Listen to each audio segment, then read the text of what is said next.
County Council, would you like to report out? Yes. Thank you, Mr. Chair. The Board of Supervisors met in closed session to discuss agenda item number 27. The board met and conferred with its labor negotiators. Those agency designated representatives were Danya Torres-Wong, Ray Espinoza, Joe Paul Gonzalez, Melinda Casillas, Georgia Cochran, and Mark Gregerson.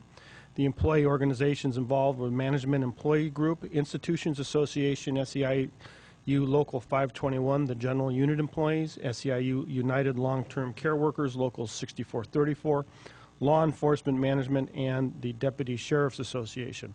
The authority to meet can be found in California Government Code Section 54957.6. At this time, the board took no reportable action. Thank you. We'll move on to item number 23.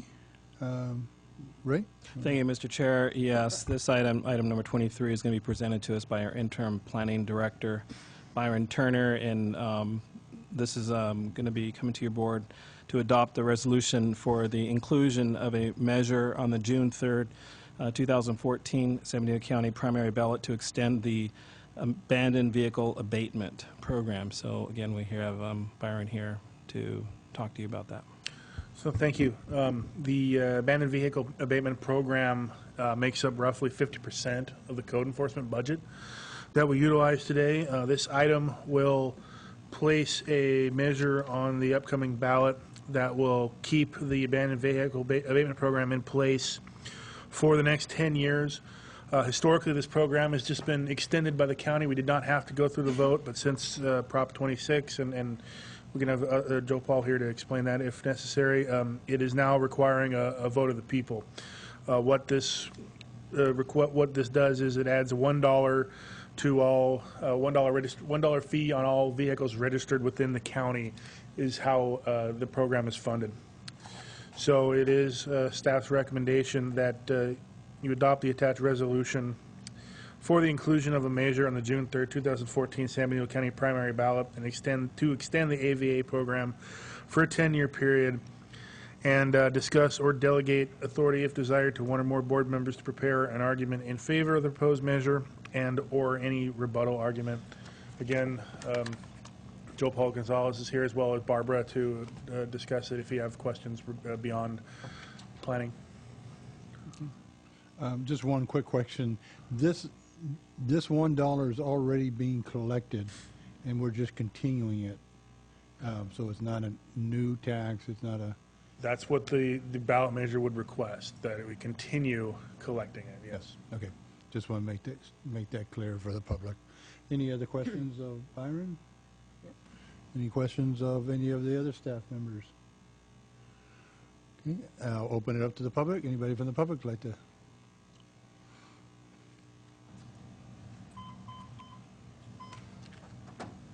Good afternoon, Marty Richmond from Hollister. I just was wondering, what are the actual figures? In other words, what do we spend on towing these abandoned vehicles, and what do we get back from the? I assume we take them to some kind of a reclamation yard or something.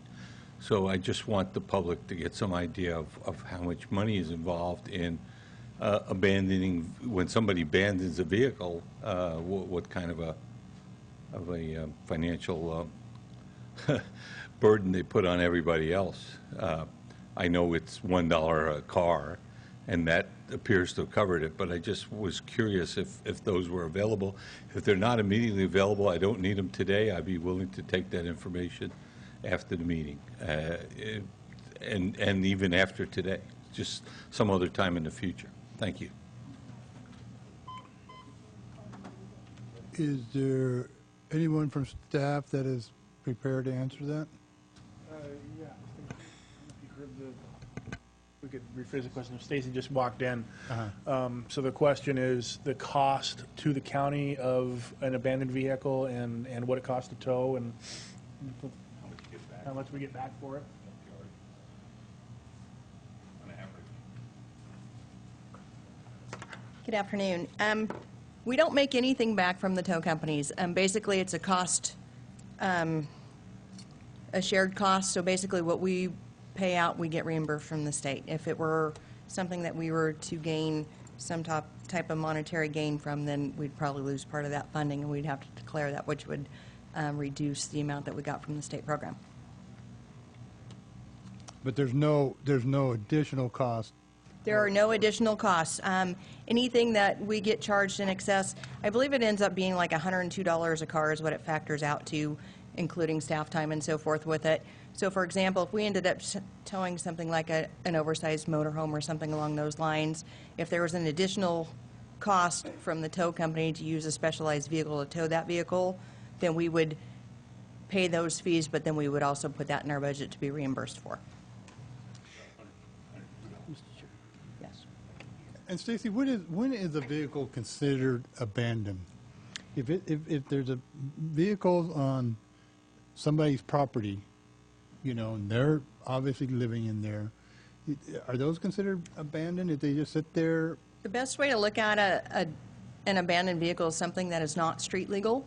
So something that is non-operable on the street, something that's non-registered, something that has become a nuisance that hasn't moved, the tires are flat, maybe the windows have been busted out of it. It's obviously something that has been residing for more than 72 hours and has not been moved, and clearly nobody wants to take possession of. Although it could be... As long as I keep my truck that you just described in my shop, I'm okay. Yes. In the backyard. Supervisor Patella? Yeah, I know Stacy has helped me a couple of different times with abandoned vehicles on my place. People just steal them or decide to tow them somehow, get them out there in rural areas and leave them. And I've had a vehicle that 2 years ago, someone stole it and parked it in my orchard and lit it on fire, burned up about 6 apple trees, and I had a vehicle in my orchard. But it's a good program, and I think it's one of the better programs that the county has. Thank you, Mr. Chair. I know that 6,000 vehicles in the last, 10 years have been, for me, it factored out $166 per vehicle, but it doesn't matter. What matters is that those 6,000 vehicles are not out there anymore. And I know all of you probably got a letter from a gentleman that says that he's been complaining about a property that has 3 abandoned vehicles and they're just adding another one. But that's on private property. And some people just keep them. They want to restore them someday. It's difficult to go in there and say, hey, your car is no good. We need to get it out of here. So I'm glad that you explained it, that it's something that is not road legal and it's sitting out there in public. Yes. That's the difference, right? Correct. And if it's, if it's behind a fence and within an enclosed structure, and, there's a lot of those variables, because when you look at the enforcement standpoint, we can always revert back to the California Vehicle Code, and there are regulations in place that give us the authority to go on and remove something. But one of the things that I've learned is that I've taken and utilized this program more as a proactive stance. It also helps on the enforcement standpoint of it, but it's also solving a problem for somebody when they don't have a resource or they don't have the additional time frames to eliminate a problem. And so when we can step up and offer somebody a solution to a problem, then it's more of a proactive stance, and I have better resolution that way. And this is one proactive way to use this program as well. Supervisor De La Cruz? Yeah, thank you. Stacy, do you have a rotating list of who you call the tow truck companies, or you have a relationship, a professional relationship with some tow company? Because I know there's money to be earned when you pick up a truck or a car or a vehicle. That is correct. There could be. One of the things that we've done is over the last several years is we've used Pick and Pull, and we've had that contract with them for several years. Now, if there's a circumstance where something's an indigent circumstance, then I will use the on-call rotation. One of the things that we have to require, and this is something I'm surprised that it's kind of beyond our enforcement standpoint, is that you've got a lot of these recycling facilities and a lot of these people that are taking these vehicles these days, and they're making money off of them. You're absolutely correct. One of the things, though, is looking at the legality portion of how they're actually disposing of those things, is because in order for somebody to dispose of a vehicle, they have to have some type of title to it, or they have to get paperwork from DMV, whereas we go through, we do the research on the title, and then I provide what they call a 462 document, which is a junk slip, and we provide those to, whether it be Pick and Pull or Pick and Pull's agency may use A&S Metals or somebody on the disposal end of things. So, but we have a paper trail, whereas a lot of these people that are just have a tow truck and are removing things from property, if in fact they were to be investigated by a state agency of some sort, I can probably guarantee that they probably don't have the right documentation to be disposing of those things. But again, it's beyond our capacity to investigate that. So we. Well, I mean, this does open up a window of opportunity. Maybe we should do two things. One is to, bid it out, and two, really, go after those individuals that do that and make sure they comply. Correct. And again, that would be something more of along the lines, I think, the state and California Highway Patrol that would investigate, under their Auto Theft Bureau and so forth. Yeah, because I know there's money to be made on a tow company. I mean, we had our I'm sure there experiences is. of I'm not going to family dispute that. before. Anybody else from the public that would like to comment or ask a question about this item? Seeing none, I'll bring it back to the board. What's the pleasure of the board?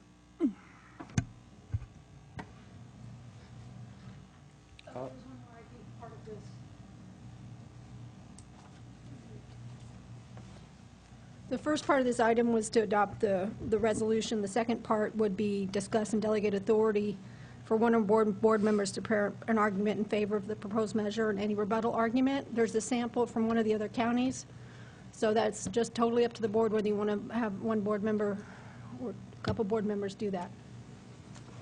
And it requires a board member instead of staff?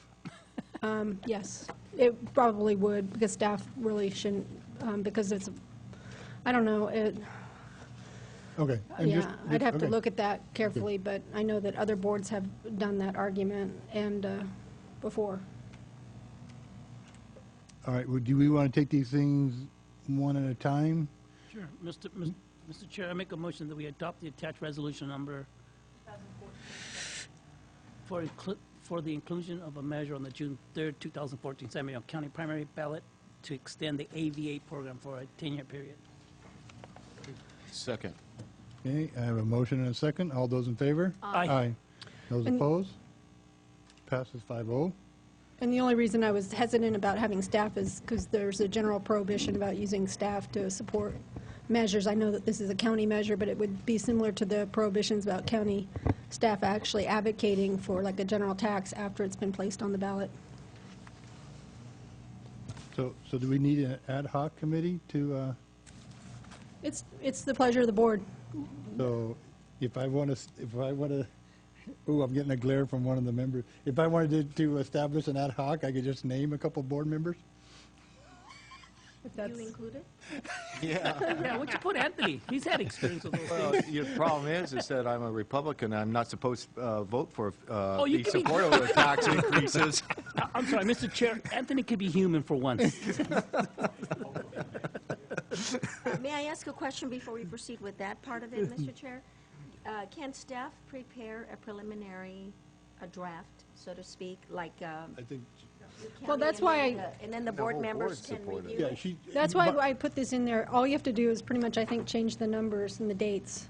Okay. And there's a sample argument you have in a favor. sample, you have a sample Yeah, in and there. the sample's very good, actually. Yeah, so I mean, you could probably just use that, So, modify it for our county. And maybe if the whole board could support it, Senator Jerry Munzer, chairman of the Board of Supervisors, I don't know. But they do have a few board, They have three, actually. If I remember, for the CSAs, we actually brought the argument back before the whole board, because at that time, the board wanted to bless the argument, but I wasn't sure whether the board actually wanted to take that duplicate, that extra step and bring it back to another board meeting, so I figured that the board could just consider, and you don't have to. I looked at the other counties. There's some counties that support, do the arguments in favor, and there's other counties that don't do arguments in favor, so it's up to the board. I guess, essentially, if we want to just adopt an argument in favor, we could take your sample. But the thing that really will cause probably some work would be if someone came out against the measure. And if we want to, then we'd have to come up with a rebuttal to their argument, correct? Or do we? If you want to, yes. The rebuttal is optional, and staff can draft the rebuttal for the board's approval if the board wants to make a rebuttal. Mr. Chair, make a motion that we direct the chairperson to our staff to write an argument in favor and, if possible, a rebuttal when the time comes to, and to let the chairperson dictate how and who he invites to on this argument. Put it in your hands, Mr. Chair. Okay. I have a motion. Second? A motion and a second. All those in favor? Aye. Aye. Those opposed? Passes 5-0. Sucker. No, you're right, Mr. Chair. You can do whatever you want. You can even invite Joe Paul. Thank you, Stacy. Okay, moving on to item 24. 24. Thank you, Mr. Chair. Yeah, this item has been brought to your board on a few occasions, and we're actually coming back to you to give you a full report on the RFP process and where we're at with that for our Southside Road, the convalescent hospital that we have out there at 3110 Southside Road. So we have Steve Wittry here, our planning director, to kind of give you an update on where we're at with that. Planning, Public Works, whatever. Thank you, Mr. Public Chair, Works, members of the board. whatever. It's all good. It's all good. It's all good. So basically here with news for our RFP process. As you're aware, we had an RFP for the ultimate disposal of the convalescent hospital on Southside Road. Unfortunately, we received 0 responses to our proposal. The information that we have from some of the folks who we thought was going to provide proposals on it was that although we had an assessment done for what would it take to have the material removed, it may be a little bit more than we had thought in terms of maybe another $100,000 on top of the $500,000 we had estimated. The other problems was that the overall cost was a lot of outlay for a project like that, and it just was not a good timing for some of the other individuals out there. So basically what I'm coming to you before you asking for Plan B, Plan C, and further options. There is a facility subcommittee happening next week. We can talk about this some more. But one of the interesting opportunities that has arisen is the availability of a NOFA, which is a Notice of Federal Awards for a CDBG grant for possible homeless shelter, homeless project. We've been working with, like I said, with Jim's Writings Words and Enrique and Areola. We had a meeting with their group on Friday to discuss the potential of that site being a center of a grant proposal that would go to CDBG, and that would be centered around demolishing the hospital perhaps, and perhaps putting a new homeless shelter at that particular site. So that's one of the options that staff is kicking around right now. One of the things that has a fairly short time frame, and that's what we're discussing on Friday with Enrique's group. And one of the things that might be, if that's something that the board would see as advantageous as pursuing that process, perhaps there could be, and we don't have time for resolution or anything like that, but a letter of support in that CDBG package that could say that it was something that the board was in favor of pursuing out of the Southside Road site. That's one possibility. Another possibility could be that we would change the requirements of the RFP and go out again. Basically, one of the requirements that the RFP had was a minimum amount. We basically had our estimate of the property, which was $600,000, and subtracted our estimate for the demolition disposal, which was $500,000, and had minimum bid requirement of $100,000 to provide a proposal on the project. We could reduce that based upon the information that we have from some of the sources that that was just too high. So that would be a possibility as well if the homeless aspect was not something that the board wanted to pursue. So we're kind of back at square one a little bit, although we do have a situation now where the property is isolated, it is by itself, it is a standalone parcel that can be dealt with. So. I have a recommendation. Steve, why don't we have put out a proposal or an RFP to have somebody come in and tear that down and see what it would really cost and pay for it during out of our funds, and then we have a piece of property that is more attractive, and see what comes out. I mean, they've given you 500,000 as the estimate, but until we get a proposal, we really don't know what that's going to cost. So could we do that? What fund are you referring to? I don't know Oh. what fund I'm referring to. Okay. I just, I don't have a specific fund, but if we could use that property for, there's no guarantee that we'll get the CDBG funding. Right. So we have to have Plan B, that if we don't get it, that the money has to come out of. But it is an eyesore, it's also a safety issue, and it could be there for another 5, 10 years. So if we could put out a proposal and get some estimates, then we really know what we're up against. Part of the process that we'd have to do is in the budget cycle identify that as a CIP project, which would allow us to do it through a more formal process like that. It's a little, call it disingenuous to do an RFP for something right now. We don't have any funding to go ahead and do it. Okay, so we. So what in that might be case- the best solution, that if that's the scenario that we wanted to go down, would be during the budget process, we identify that as a capital project, try to find where money could come from, you know, looking at that process, and then identify it there, and then we can go through a process as normal. We would have to wait till we start the budget hearings. That would be my recommendation, but, you know, we can, Okay. Supervisor Delacorte? Yeah, Mr. Chair, why don't we reach out to all the community, all the organizations out in the community, and ask them to come to or submit something in writing. What would they like to do with that property? How would they be able to finance that? And then let us make the decision. Open it up to all the groups out there. that's essentially what the RFP process did, but it did have that minimum requirement for it. It's a So dollar value. we We're not could, asking for a dollar value. We're asking for what on the community can the community provide it and use that for, and then we, us five, make a collective decision of where we want to go to the next step. If the goal is to remove it off the county's list, then let's make it fair and invite all those organizations out there and then go from there. Steve, and I think you told us the numbers, but we had a minimum bid of of, $100,000. 100,000. so we were, our minimum, As you recall, our appraisal for the property was 600,000, more or less. Our estimate for the disposal of the abatement was 500,000. Therefore, so we would avoid the issue of the potential gift of public funds, we made a minimum requirement of that difference between the estimated contamination removal and the property value. so you're hearing, we had a appraisal of 600,000, but it's going to cost 600,000 to remove the building. 500. No, six. Oh, 'cause it was- No, you six. were estimating Our original 500,000, estimate was 5. and you're hearing it's going to be Now we're hearing it's 100,000 more more. than that. We're hearing that it's more than that.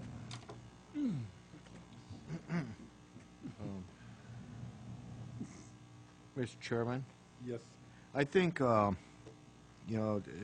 Margie, Supervisor Barrios doesn't have a bad suggestion to find out what it actually will cost to tear down the building.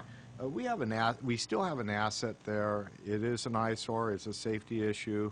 I still think it has potential to be even a homeless shelter that would be a year-round shelter that would solve a lot of the problems that we have in this community.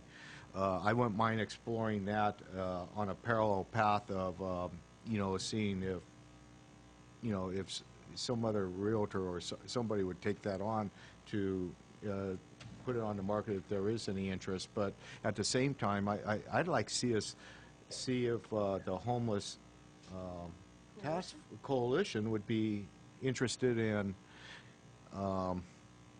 that property. It has bedrooms. It has area that you could invest some money for a kitchen, a reception area. It was a hospital. I thought it has too many issues now to be able to be The utilized. building itself in its current configuration has a lot of issues that make it very unlikely to have it in its current Oh, configuration. it's going to take some investment. So with that, and that's part of the investment process. The other issue that we're trying to work through a little bit, and this is something that the HHSA folks are working towards.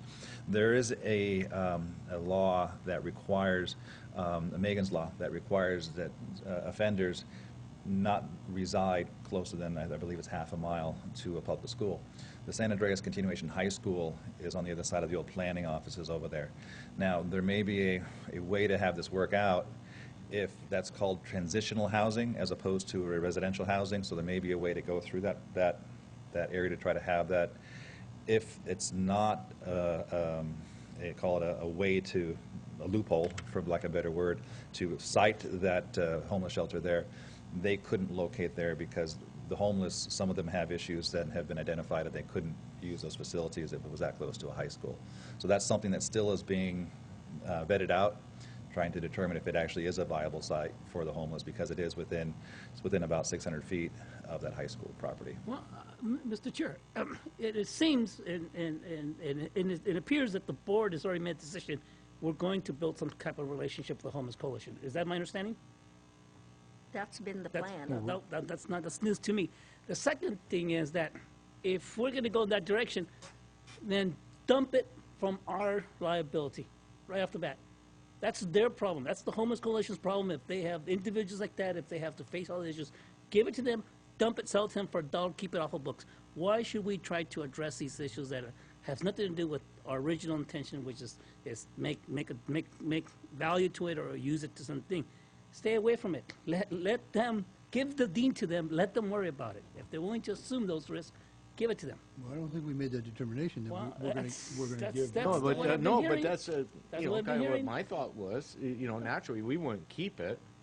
Give it to them if they could use it, or make some sort of, they'd purchase it, because they'll have to purchase a piece of property anyway. Right. Sell it to No them for matter what they $1. do. Let them assume all responsibilities. Give it to them. Otherwise, if we're going to be partnerships, then we got to open it up to all the other groups too. Oh, yeah. Steve, I don't know if it's you or Joe Paul, I need to ask, or maybe even Ray, is it Norfa? Does that have to be a site specific for the application to go forward, or? Yes, it has to be county property or property that we have the ability to put this project, I guess, put the funds into for this particular project. So that was one of the things that Jim, writing sort of myself, have been working on, is trying to find a place for this particular grant, CDBG grant. So it's about a $2 million grant. $1.4 million of it is going to go to the building, construction, repair, whatever we want to put towards this. So there's quite a bit of money available for this grant that can be used to either rehabilitate that site or do something along those lines. So again, I think my recommendation would be maybe let's bring it back to the Facilities Committee. Let's vet this out a little bit more at the staff level, and then come back to the board at a later date with more information. I think that's a good idea. Yeah, is that the consensus? Yep, sounds good to me. No, it's a done deal. Why go to the why go to the Facilities Committee?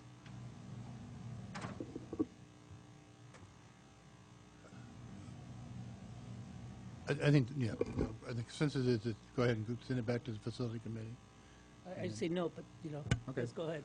But I'll recommend, though, Mr. Chair, that we do invite Jim to that. If we're going to have it on the agenda, that we invite him and maybe Yeah. Mr. Ariel Enrique, Okay. so that we can really get into some in-depth planning. Okay, so this is receive report, provide direction, so the direction is, oh, thank you. Is there anybody from the public that would like to comment on this item before we give direction to staff? Seeing none, then I think you I like have those. the direction.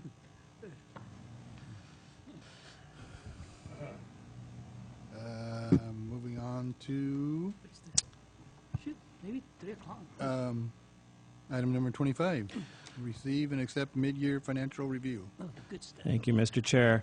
Yeah, as you recall, during our board retreat, we had talked a little bit about the fiscal, where we're at fiscally, and we had mentioned at that meeting that we would be coming back to your board today with the mid-year financial review. We have Melinda Casillas. She's our management analyst here in administration. She's going to be presenting to you a PowerPoint presentation reviewing where we're at financially in the last 6 months. Melinda?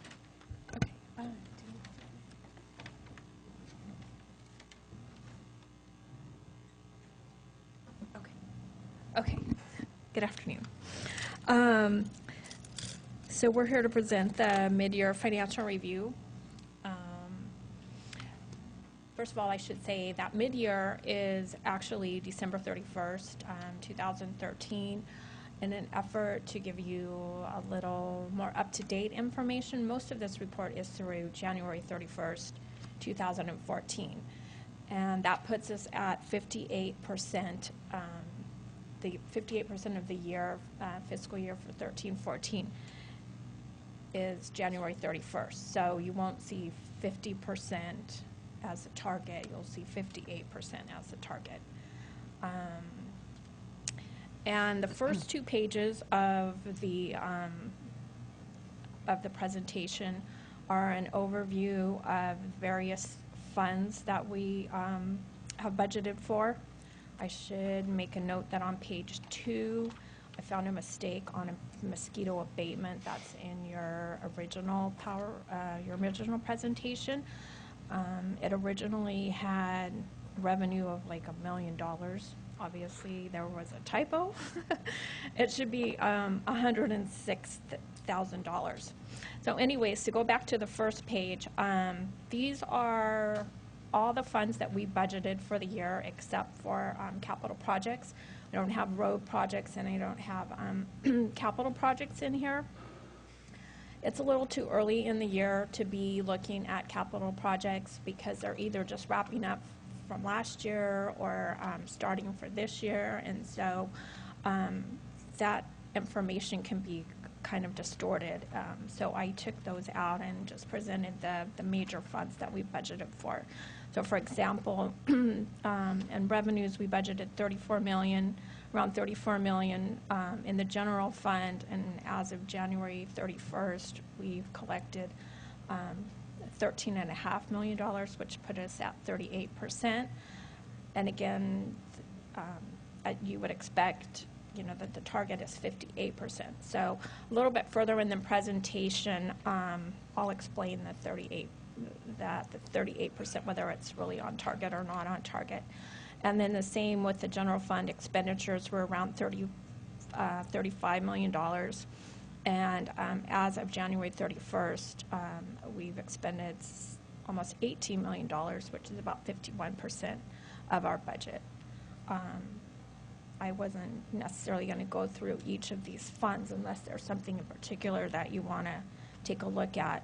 But on page 2, the total county budgeted revenues were $78 million, and we've collected $30 million, so we're about 39% of our budget. And then the revenues, the expenditures, again, are $78 million, and we've spent roughly $38 million, about 49% of our budget.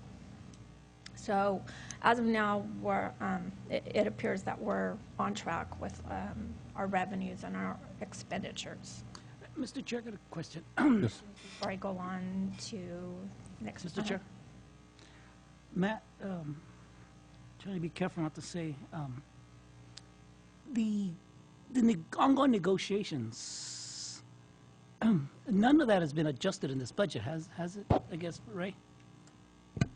As you recall, in the budget line items for each of the budget units in 2013, June of 2013, we had a line item that actually had a percentage that was allocated to potential savings. So yes, it was budgeted into the budget, and this basically, these numbers reflect what the budget was and what we actually are receiving in related to that. So we're on track right now. Okay.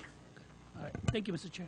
I guess my question is, for the total county, we're at 41% of revenue and 49% of expenditures.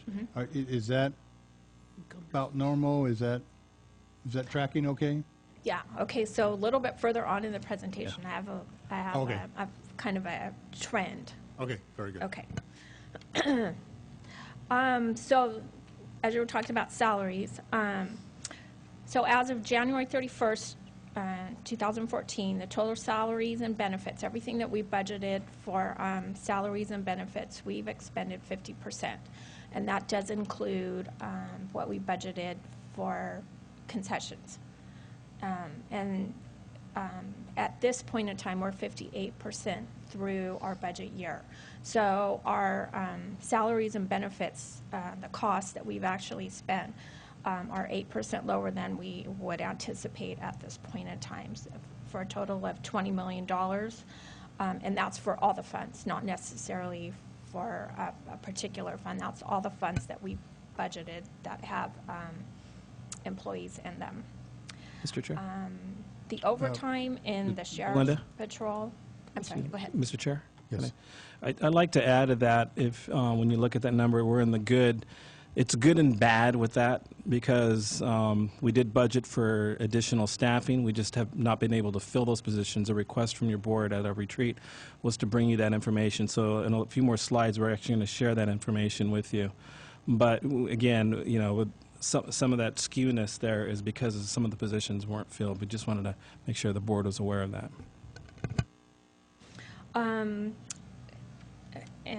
In the overtime, I'm sorry, in the sheriff's patrol and in their jail division, their overtime at this point is over 103 and 125%, respectively. However, when you look at their entire salary and benefit budgets, they were both expended at 53% of what's been budgeted. Again, is that because of unfilled positions? They have some vacancies. They've had a couple of resignations, retirements, vacancies that their people left that they weren't necessarily anticipating that they were leaving, and so they've had to fill. Instead of having regular salary expenditures, they've had to backfill with overtime. Okay. And then also in the general fund, along those same lines also, about $140,000 has been paid from retirements and resignations that were that were actually at this point they were unbudgeted, and so departments have basically absorbed those costs through either positions that are still vacant, or it took a longer time frame to fill than they were hoping for. Which leads us to kind of an analysis of positions in the general fund currently that are not filled. And they're either, some of them are vacant because people left that they weren't expecting to leave and they haven't filled them yet. We have some new positions that it just took a while for them to be filled. Some of them just haven't been filled this year. I wanted to make a note that in the IT department, I think I originally had the IT administrator, and that was a mistake. It's actually the IT manager. One thing to also add with this is this particular slide you see on the screen there is actually a little different than what you see in your computer or in the packet. It has, Melinda was kind enough to put in the reasons why on the screen, so we'll make sure we have copies to provide the public in the back as well. I just want to make sure the board's aware of that. That's correct. In your original presentation, it did not have the reason in there. And I tried to go through and kind of fill in sort of what was going on with those various departments. And this is just the general fund. There's other funds out there, human services in particular, that have quite a few vacancies in their department also. Mr. Chair, the Housing and Economic Development coordinator, that was what's his name, Valenzuela, right? Yes, that's correct. And we haven't filled that position. Well, that is something that we're working with the city on, as well as our planning department on making sure that that work is getting done. So we did allocate some funding from a few of the budgets for the work being done. So, yeah, we're having to address that, just to make sure that you're aware of that. Because I thought it was partial funded by grant money and all this stuff. And if it's grant money, we want to make sure we fill a position. Well, for clarity with that, one of the reasons, well, let me go back in time. June of 2013, the one position that we were concerned about was this position because in the years past, his position was available only through grants, while he did not receive a grant. So that was the issue that we were confronted with. So we were looking at what other options we can do to keep him on board to do some of this type of work through this with the city as well as with the county and Health and Human Services and the Planning Department. So we did work out something to keep him employed, but soon thereafter he found another job, and that's kind of eliminated that. But we do need to make sure that some of that work is getting done, so we have a scheduled meeting to address that. And now, this is all open positions as of January 31st? Yes, that's And, correct. Are there resignations already going through the pipelines? Not that I'm aware of, no. I'm not sure if, I don't think so. Look at Joe. Okay, all right, thank you, Ray.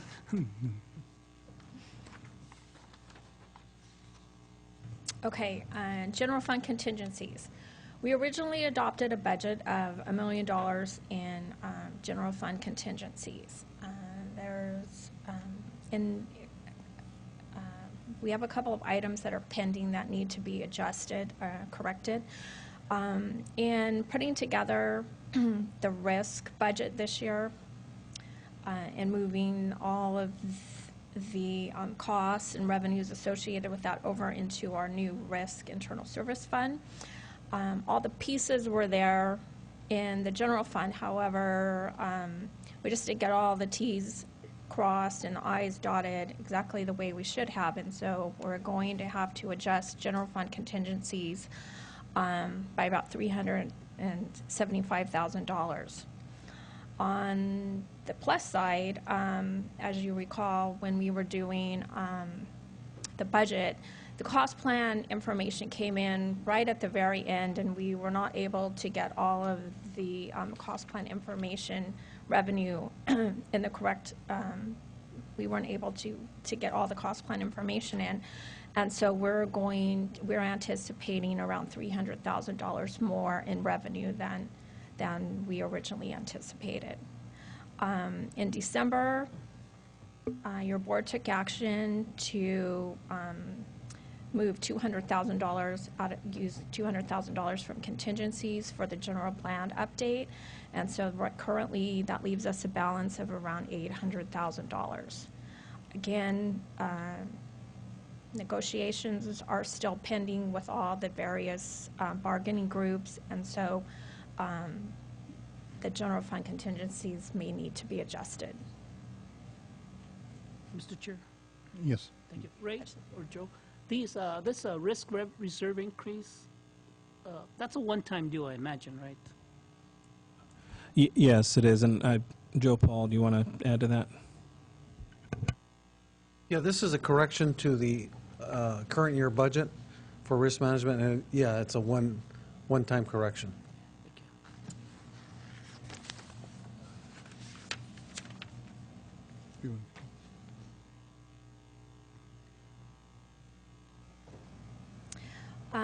Okay, this is basically a some roll-up information.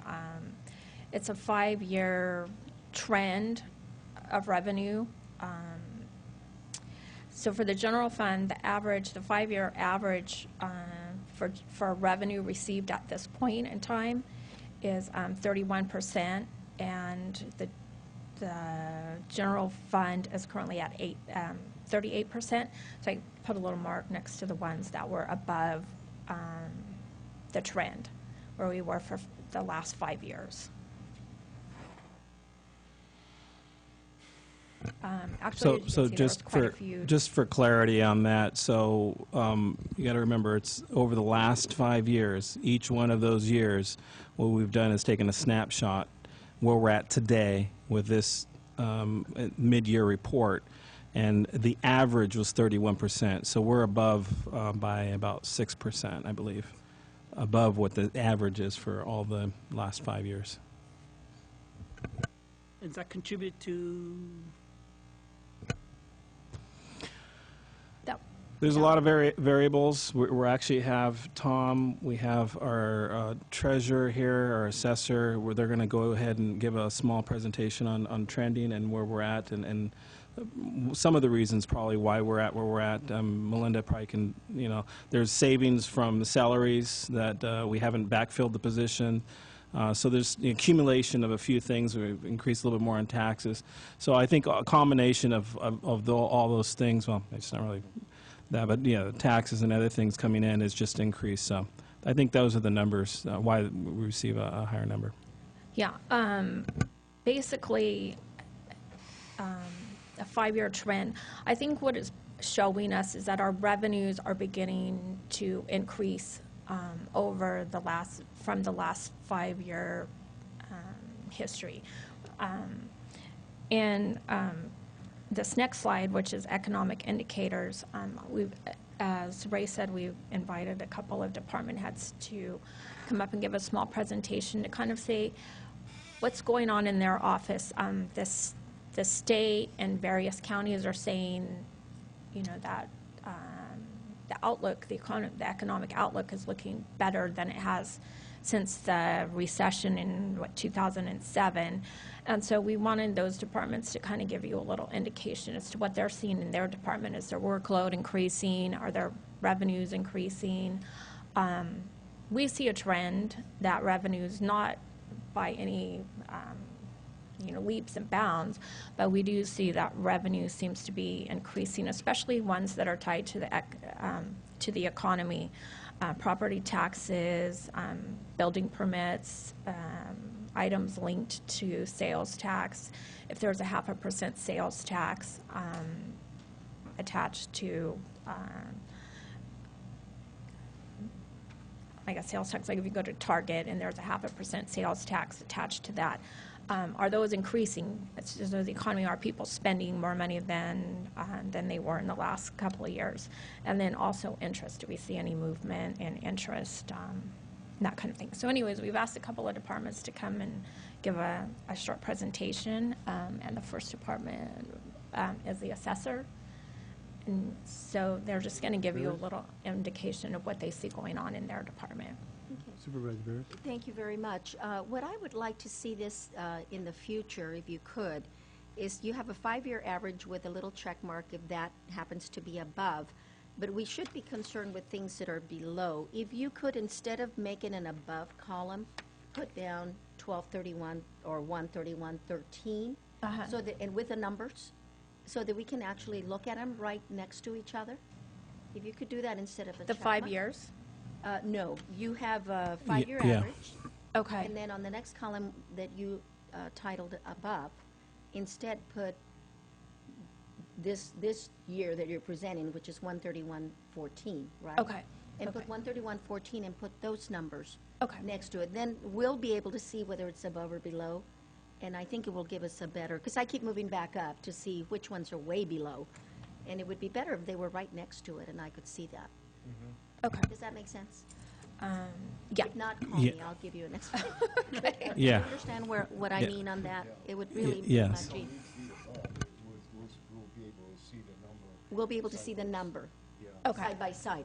And the 5-year average was done up till, you did the whole year, or did you do it only mid-year, like 5? I tried to, if we were presenting the mid-year, I tried to do the average at mid-year. mid-year, of perfect. every Okay, year. that's perfect. Then the next column should be 131.14, or whatever you're presenting it to Okay. us, because you may do this again. So Okay. Thank you. Okay. Thank you, Mr. Chair. Okay. Before you sit down, the Migrant Center, you have it on your watch list, and then in your overview, you have it where it's showing no revenue at this point. Is there something? For which one? Migrant Center? No. And actually, that's after the presentation. That was an item that I was going to discuss. But I'll go ahead and Migrant Center does not have any revenue at this point in time. There is a discrepancy going on with the state. It's my understanding that the Migrant Center sends an invoice to the state at the end of every quarter of what they've spent, and basically the state kind of reviews it, checks it, and reimburses the county for any expenditures for that quarter. In Now, June, Is this the center that the county running, the family center, or is this the singles? Do you know? the revenue that they've spent out at the migrant camp, or the expenditures that are spent out at the migrant camp, the dispute that's going on right now has to do with the Migrant Center's retirement in June. I believe he retired in June. And there's a little dispute going on as to the payout of his retirement. And so I believe Human Services could answer that probably a little bit better, but it has to do with whether or not or how much they're going to pay towards his retirement. There is fund balance in that account if we needed to go into that. Right. Yeah, and just to let the board know is that there was an individual that retired, and the state felt that it was not appropriate to have their funds pay for that. So right now, Jim had come back to me, and I said, we really don't want to pay that out of the general fund. So he's going back to the state right now to work with them, because really, in essence, it is something that accumulated while he was working and being compensated. So stay tuned, I guess, with more information later to follow. But right now, he's arguing the point right now. Okay, so, but this is, because essentially there's two labor camps, the ones that the county runs, which I believe is the family camp, and then the singles camp, which the FLA runs for us. So the issue here is with the family camp that the county runs, or correct? Yeah, yes. Okay, thank you. Supervisor De La Cruz? Yeah, I have a question. Ray, if the state determines that retirement is not an allowable expense, then do we need to be held accountable for that retirement, or do we need to change the descriptions of benefits for that position? Yeah, like I said, we're going to have to come back to you on that one. There's been some arguing points back and forth with that, and all I can say is, I think we'll have to come back to give you a more definite answer on that. Yeah. Okay. Should we move on? Yes. move Okay. on. So Tom is going to give the first presentation as to what he sees happening in his department. Thanks, Melinda. Good morning, Mr. Chair, members of the board, general public, Tom Slavich, County Assessor. Last year, I believe in April, Ray, our CEO, asked me to give you a little presentation and a forecast of where we're going to be. I estimated last year's tax roll increase roughly 3%, and we actually went up 6.3%. So we did fairly good last year, considering from 2008 to 2012, for the last 5 years there, we had negative growth and assessment growth. So in those 5 years, we totaled negative 19%.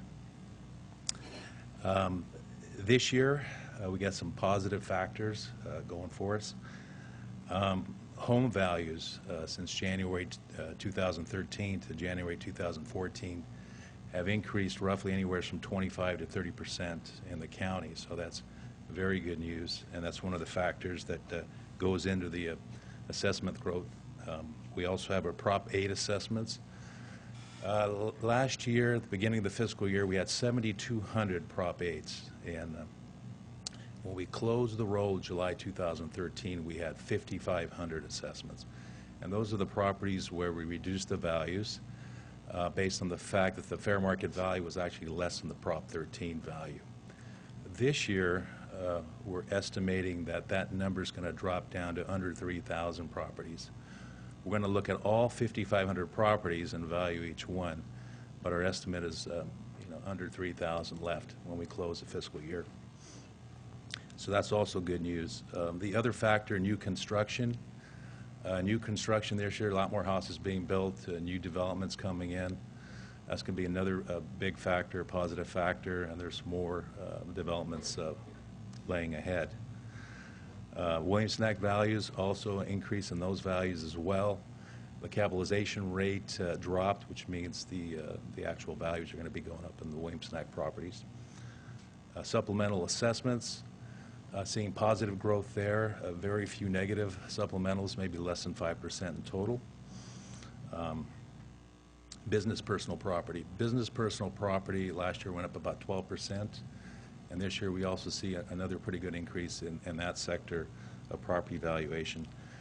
There are a couple of negative factors.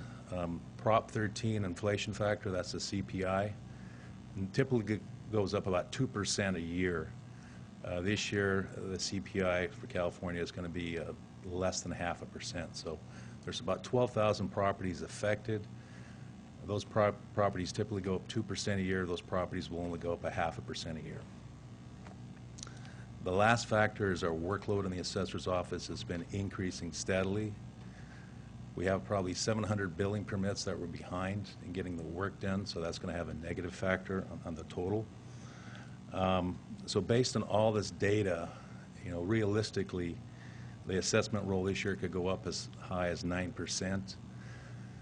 But, you know, due to the fact that our workload is increasing, we don't have enough people in the office to get the work done, I project closer to 6%. That's what we did last year, and that's kind of an estimate. As far as a 5-year projection, I think we're out of negative territory. We're going to have positive growth every year. It just depends on how many houses are being built, what type of new construction, and how many transfers we have each year. But I wouldn't be surprised if we get into the high teens, and if we can get the work done, maybe even double digits down the road. So. About time. I have a question, Okay, Mr. Chair. Supervisor Veras? Tom, on that CPI 2%, is that the maximum that it can go up That's the every maximum, year? yes. Yeah, when it does go up 2%, because I know I experience that on my bill every year, and, or have been for numerous years, is there a base amount that 2% gets added to, or if it goes up another, if you can add another 2%, it goes on top of the 2% that was added the year before? Yes, that's a continuous 2% max. We've had years where it's been less than 2%. Right. And one year in particular was actually a negative CPI. But yes, it gets added to last year's value, so it's So it does cumulative. get added. So you could ultimately end up with quite a considerable percentage as a property owner. Yeah, you can have an old you could have an old tax base, like a 1978 tax base, and whatever that value was back then, it could be more than doubled. It could be more than double, yeah. And if you have a high tax base, you're really in trouble. Well, yes, that's where those Prop 8 assessments for the people who bought at the high times, those are the ones we made adjustments to, and those are the ones we're reviewing every year. Okay, thank you. Thank you, Mr. Chair. Any other questions? I think we have a question from the public. I don't want to wait again. A whole bunch of, so we're only get some on the way.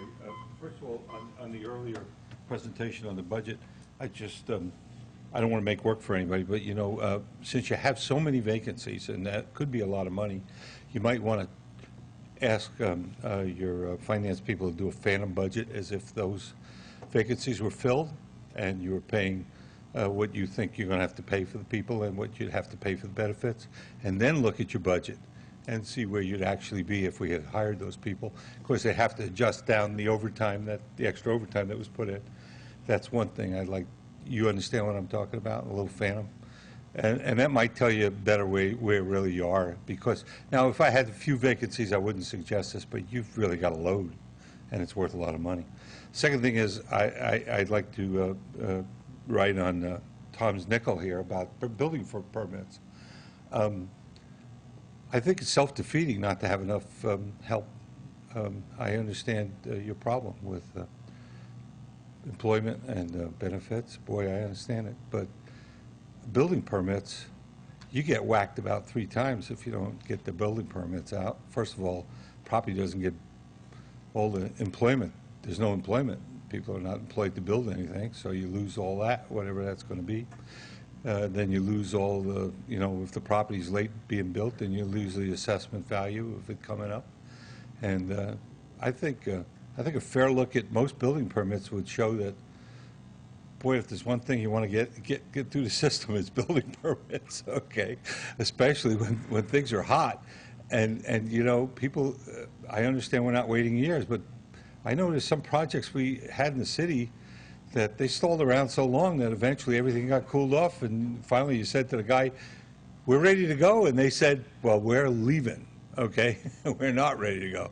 So I recommend that you seriously consider doing whatever hiring is necessary to get those building permits. I know it's easy for me to say and hard for you to do, believe me, but I think we're going to try to get those building permits out and the assessors at the same time, because you're getting whacked every time on the money side. Now, I understand being short people when the assessments are going down, but let's not be short people when the assessments are going up. Thank you for your time.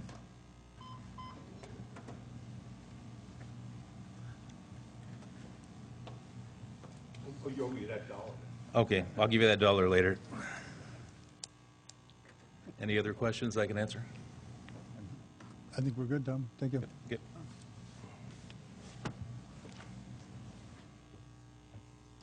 Okay, so we'll follow that up. We'll ask Byron to come up and give information on what he sees going on in his department. I'll add some numbers to what Tom was saying. With regard to building permits, in 2010, we issued 378. 4 of those were homes. In 2011, 348, 5 were single-family homes. In 2012, 332, 4 were single-family homes. Last year, and I'm going calendar year, not fiscal year, last year, 2013, 448 permits were issued, which is over 100 more than the previous year, with 22 single-family homes. So more single-family homes were built last year than the previous 3 years combined. We don't see that trend going anywhere. Right now it's not really the building season, so we've only gotten a couple in so far this year, but we do anticipate more as the summer months approach. Before you get a building permit, you go through a planning process, and so last year, 2013, there were 72 planning applications. You know, these could be anything. It could be lot line adjustments. Not every planning application results in a building permit. Some planning applications can result in 1,000 building permits, though, like Santana Ranch. So last year we did 72 planning applications, which is 2012 we did 41, and 2011, 2010, around that number, between the 30s and 40s. So almost double, almost double the amount of planning applications that we have processed this past year.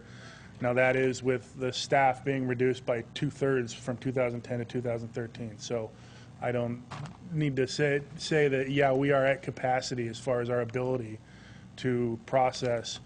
There's 2 planners on staff and myself that handle these projects. So, but that's the trends how that we see it in planning, and I can answer any questions if you like. Well, Mr. Chair, so then that means when we go through the budget process that you'll be able to show higher numbers so that we can really say, okay, yeah, we can put somebody else in that department. I'm assuming that's what you probably I present hope to. so, yeah. I would hope so too, because I mean that's only one example, but I'm sure that's probably the case in a lot of the departments. So can it wait? That's my question. Thank you, Mr. Chair. Supervisor Patello? All the departments are probably at full maximum of what they could accomplish, and by not having enough help in some of these revenue-creating departments, we're kind of stomping on our own feet.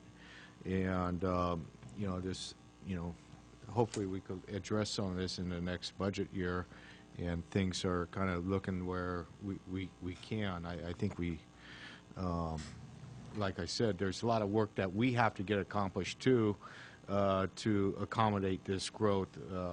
Our accounting systems, the policies, general plan, tax. If we're doing anything with that, tax sharing agreements and things like that, and general, impact fees is another thing that we got to try to have all lined up before we get too far behind the 8 ball again. But thank you. Thank you, Brian. No shortage of work.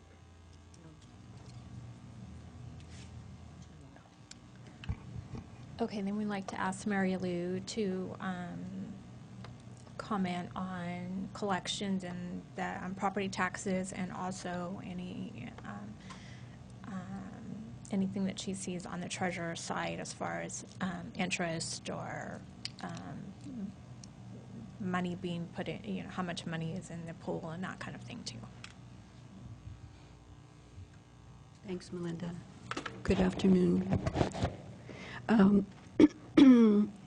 Mainly what affects the tax collector in regards to what the two gentlemen spoke about is that developments cause us to have to do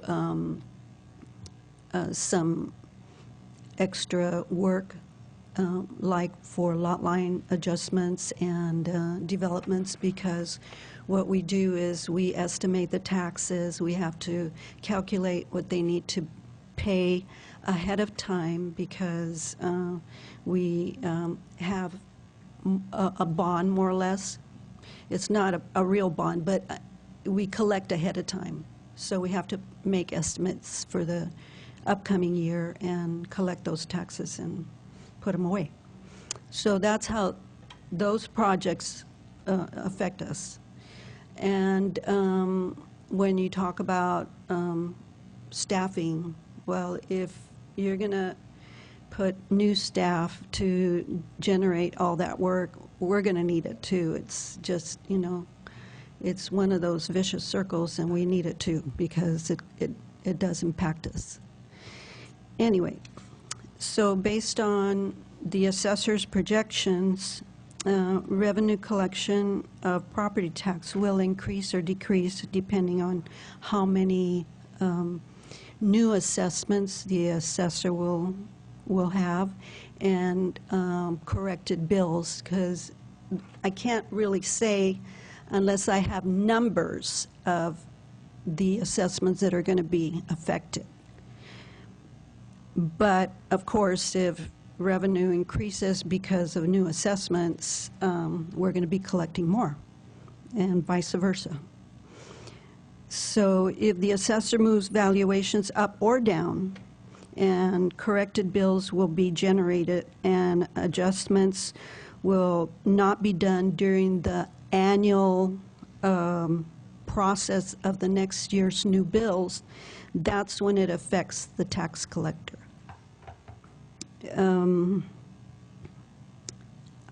So basically I would need to know numbers of assessments that will be affected. So today I can provide information according to my records in the megabyte system on where collections are at mid-year, and that's up to December 31st. I didn't take into account January. So at the end of December, the first installment charge was $34 million, and these are just rounded numbers. They're not, exact. We collected $33 million out of that $34 million, so that left a delinquency amount of $1 million at a rate of approximately 3.28 delinquency at that time period. The charge is the same for the second installment, which is the $34 million, and we collected $4.7 million out of that for that second installment, and that was almost 14% of the next installment, which is due no later than April 10th. This year we were able to fill a third position for the tax side. We've been working with only 2 employees for all last year and the beginning of this fiscal year.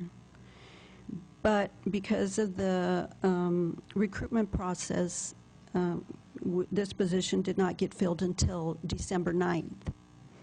And the person is still in training, but we have been able to catch up some daily balancing reports of the megabyte system to detect any discrepancies in posting of revenue.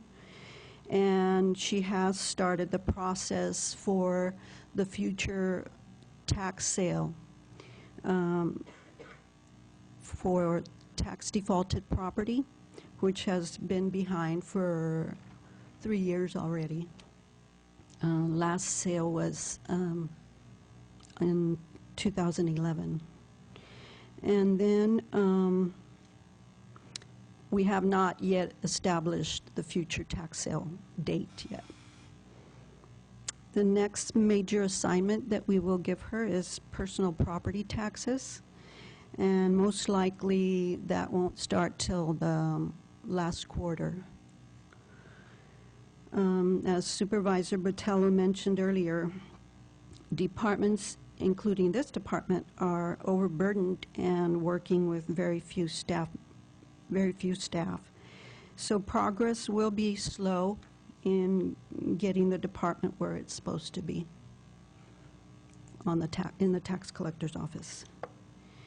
I don't have any trend information, but I think you can follow basically what the assessor and the planning department mentioned, because that follows us too. In the investment area, we will most likely not see rates move in this calendar year. They'll pretty much stay the same because our pool needs to stay short in duration, and we have to keep the investments liquid for the county's needs, so we can't invest long periods of time. At midpoint, we've collected 520,000. No, 520,000, correct. And out of that, I see 110,000 going to the general fund.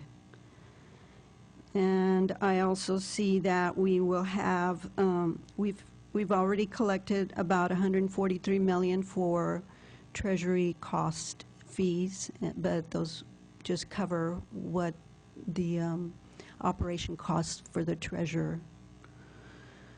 So that makes, since it's a general fund budget, it'll be a net county cost of 0. So that's in the treasurer's.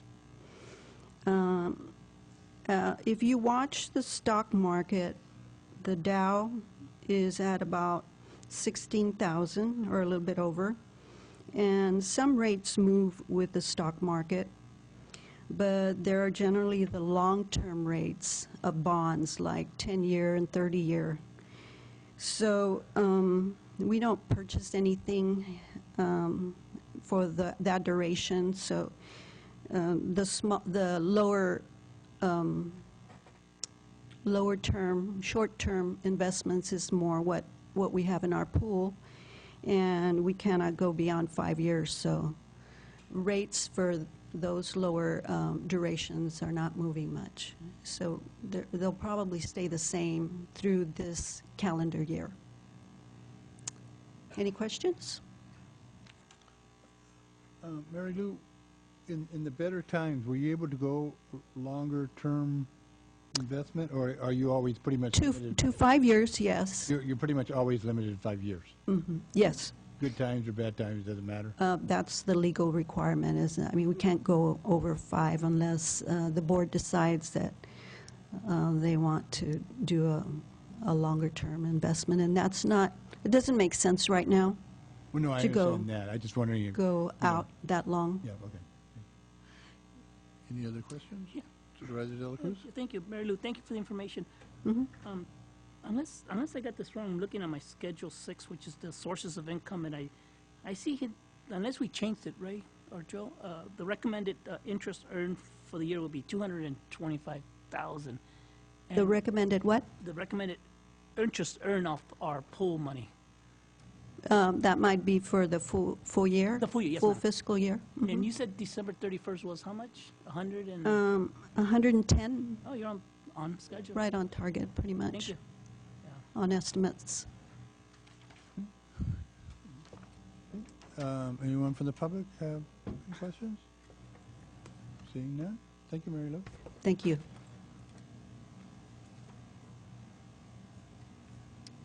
Okay, then finally, we asked Joe Paul if he could give us indication on property transfer taxes and anything in sales taxes, again, that's related to the economy.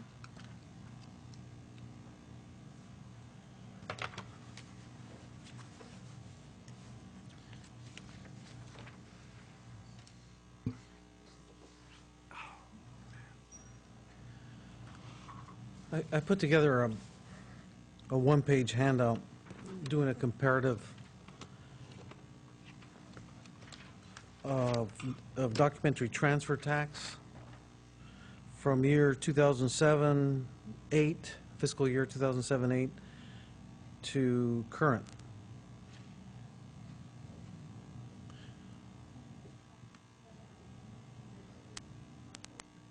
You could maybe share the extras there. Okay,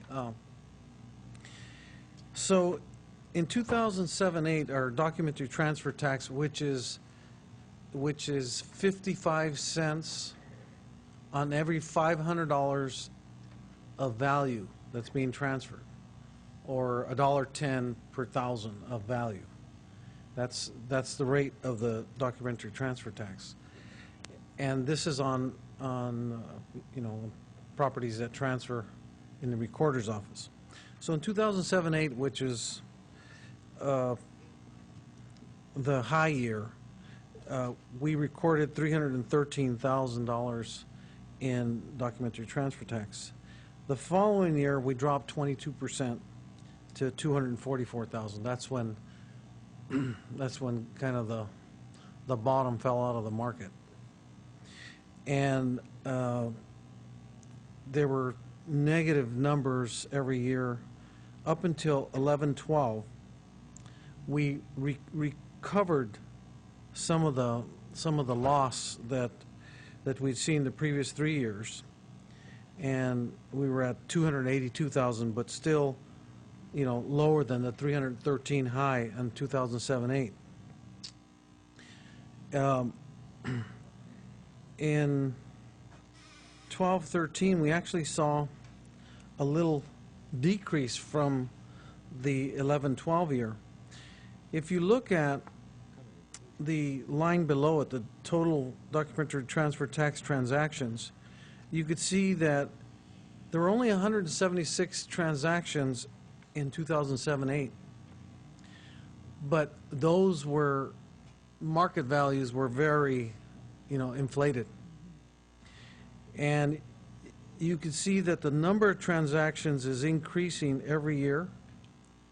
To last year, 12-13, we had 352 transactions, but still less in documentary transfer tax collections by 9% from the 2007-8 year. So currently, up until the last two columns there, for the first 7 months of the fiscal year, from July 1st through January 31st, we had collected 153,000.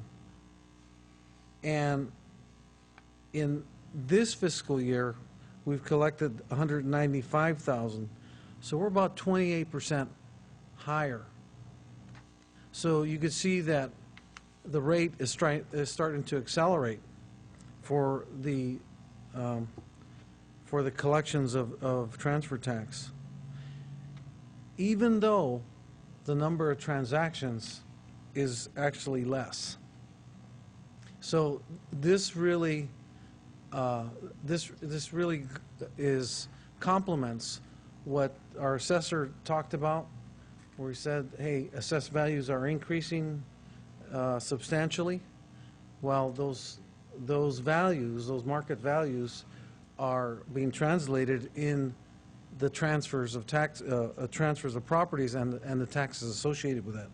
So, and this is a good thing, because what that says is during the years where there was a lot of transactions and relatively low amounts, those were foreclosures,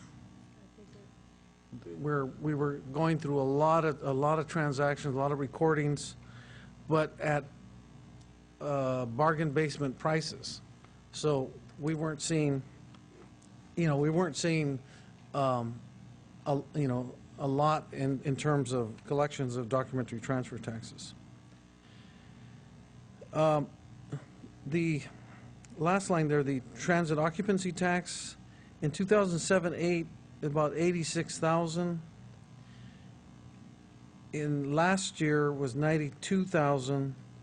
So we're really up about 9% over that base year. In the current year, when you compare the first 7 months of the fiscal year, last year was about 39,000, this year about 44,000, about a 13% increase of occupancy transfer tax during the same period for this year over last year. I don't have it on that paper there, but the sales tax,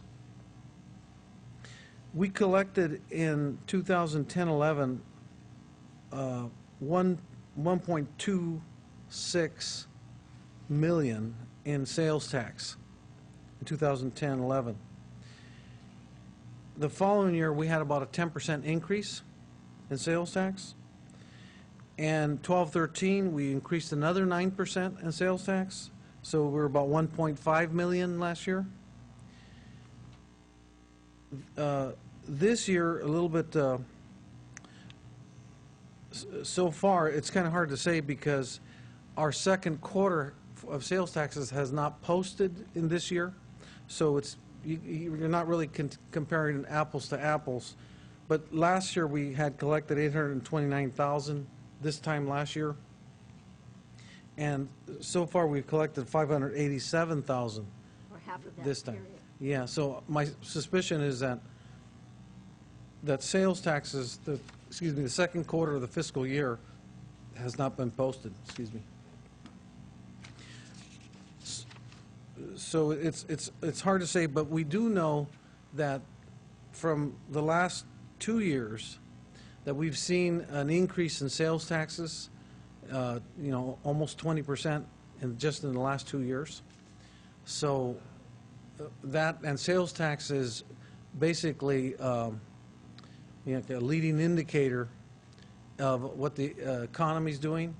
So we know that the economy's doing better even in San Benito County. And given what we have received so far in the sales tax associated with law enforcement, it has increased so far this fiscal year over last year. So I would expect that sales taxes would be increased this year over last year, but I don't know what percentage that's going to be. Is there any questions related to that? Patillo? Yeah, it was reported in the paper, so I'm not saying anything that nobody knows about, but, and I don't know, maybe you'd answer it or Tom. A big sale like Earthbound Farms, hundreds of millions of dollars sold to a venture capitalist, and how does that affect the tax rolls? Does that get reassessed at a different basis? Well, anytime a property is transferred, there will be the property values are reassessed at that time once there's been a change of ownership. And this could be for maybe both. Well, it might be more for Tom, but on the bigger sales that we know happen, do we kind of prioritize our staff to go and make sure we get that on the tax rolls more so than maybe a foreclosed house? Well, your question relating to Earthbound Farms, I believe that property sold for $600 million, but we're not going to put $600 million on the real estate. A lot of that is the distribution, the labeling, and so forth, the marketing. But the whole property is going to be reappraised, but we'll have to break it all out. Yeah, I know that you sometimes have to shift value to other areas to kind of minimize taxes. Yeah, we'll have to do an allocation to various assets, and the real estate, the value's going to go up from the prior year. As to what, I'm not sure yet. Okay. You had another question besides that? Do we prioritize our staff and our staff time to some of these bigger sales, or? Yes, on the bigger sales, on that particular one, I have Eric Bailey. He was the retired assistant assessor from Monterey County. He works on bigger projects such as that. But we try to get new construction. We try to go ahead and get all the transfers done. It's just our lag in our various building permits that have been building up that we just don't have the manpower to do. But we do try to, get the bigger items out of the way.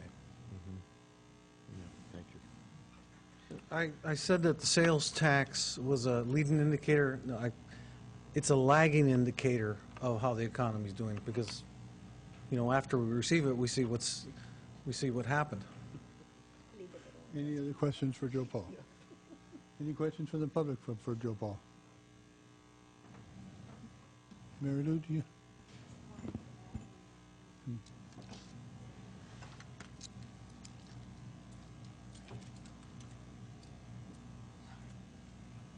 I forgot to mention this, that on a positive note, that delinquency did go down by 1% from last year to this year. So that's a good outlook. Yeah, it is. And I have a question on that. Mary Lou, on anything that is delinquency, do we eventually collect it? Because I know that there's liens put on the property for property tax. So do we eventually, even in the case of a foreclosure, do we get all of our property taxes? Eventually. We do. Well, Okay. that's if it's secured property, it would be the tax sale. And I mentioned that we're 3 years behind. But once we put it into action, if there's taxes on it, we eventually would sell the property, or they come forward and redeem it and get it taken care of. Okay. All right. Thank you. I can add to what Mary Lou just mentioned. If it's delinquency in the current year, the delinquencies, could be collected in the current year as well. So they might be late for the December payment or the April payment, but later they pay it, within the same fiscal year. So that's a current year delinquency of which we collect it. If it goes beyond to the end of the fiscal year, we end up buying it in the teeter fund as a delinquency. We buy the receivable from the county and from all the other agencies, that the AB8 agencies in the, that share that 1% tax. And eventually we do get paid everything that's, owed. Mr. Chairman? Supervisor Barrios? I'm done. Thank you. Thank you, Mr. Chair.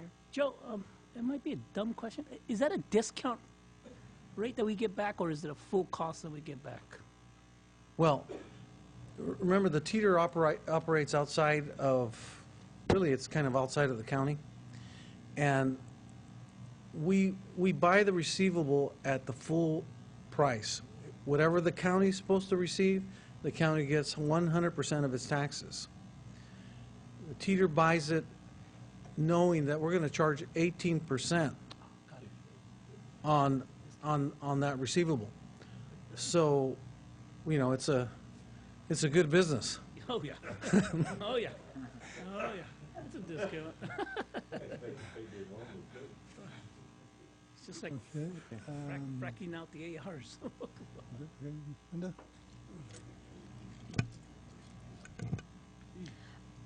Okay, I'd like to thank all the departments for providing that information.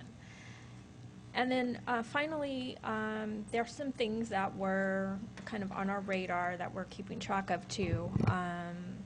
Overtime in the sheriff's in the patrol and the jail division. And as we discussed earlier, the migrant center, the retirement issue that's going on, the cost of negotiations, not along with salary and benefits, not only what we're paying for our attorneys in doing the negotiations, but also the cost of the negotiations, the delay of negotiations with salaries and benefits. We're also obviously tracking revenue on at least a monthly basis.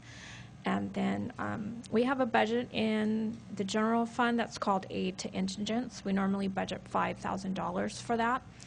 And it normally doesn't even meet the $5,000 budget that we have. This year, however, it's already spent $33,000. And there, in the near future, the HSA director will be coming to the board to address that issue. And then also we have courthouse security going on this year too, and that's kind of still up in the air as to how that's going to play out. Any questions? Supervisor Barrett? Mr. Chair, Melinda, that indigent fund, we have reduced it every year for the last 3 years because it wasn't being used. So we felt that we could drop it. Now all of a sudden it's up by 30% almost. What is that money being used specifically for? In Aid to Indigents? Yes. To be honest with you, I'm not 100% positive. Maybe somebody else here. Okay. Well, because the reason I ask it is because I know that we have other things through HHSA like rent help. We have the community pantry. We have a lot of other things, and I'm just wondering what would cost this after, I don't know, since I've been on the board 5 years, I have never seen that utilized like that. It's my understanding, I talked to the HSA department about this, saying, you know, hey, what's going on? And so all I can say is that whatever the criteria is that allows the use of this budget, it's my understanding that the director is going to be coming back in the near future to change that criteria and to be able to use that criteria maybe to help out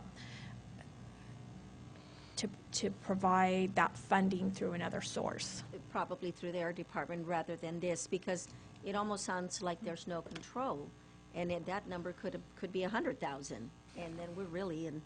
Yeah, really so they're in trouble. aware of it, and they're looking for ways to address that. Okay. Yeah. Thank you. Chair. Any other questions? Okay. That was most of my presentation. I think maybe what you were asking me for a little earlier, I'm going to see if I can find it here. I might have what you were looking for on the 5-year revenue trend. Let me just look real quickly.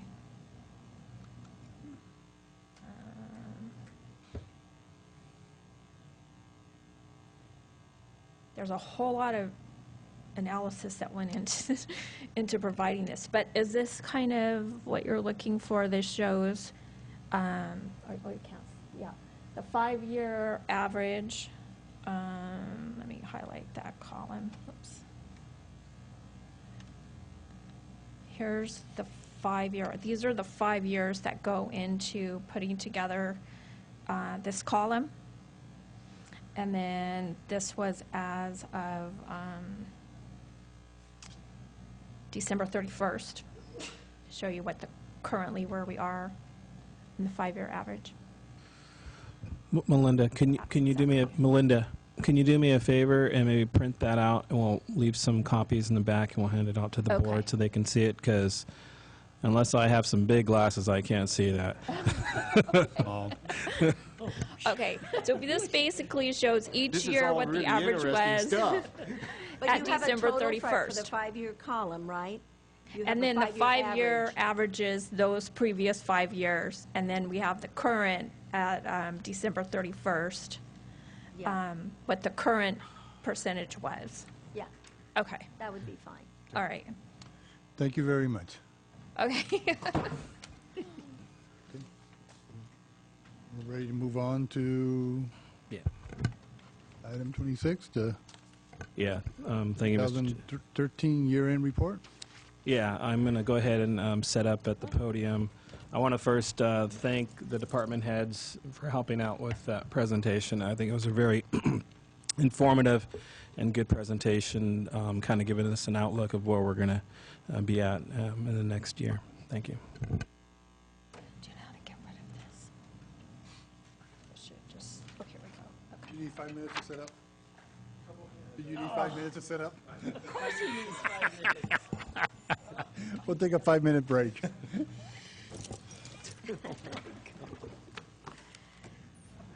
Oh, yeah. I am ready for a nap. I'm ready too. I'll tell you. Anybody who watches this whole meeting deserves to get a prize. A medal. Oh, yeah.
That's funny. Yeah, we can go without her. She don't mind. Hey. Oh, man. This has been one of the longest meetings. Whose fault is this? Who's this to blame? Who do we blame on this long meeting? I don't blame Ray or the clerk. No. It's Jerry's fault for hosting us here at lunch.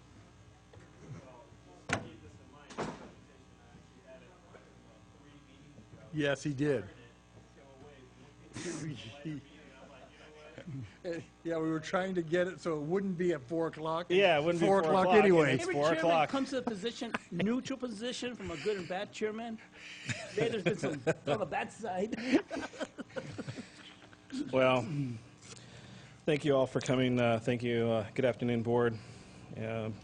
Mr. Chair. This is a year-end report. It was at one time well over 100 slides, so did my best to reduce it down to 71. But again, there's some pictures that go along with it. Again, as I mentioned to you, this is one of the first year-end reports that I believe that our county has done in, from what I'm hearing, quite a few years. So again, it'll probably be a work in progress, and we hope to, dial this presentation in the years to come. The end of 2012, 2013, excuse me, and for the board, this particular presentation's on your desktop. It's on the right on your desktop, so you can click on the presentation and you can go through it.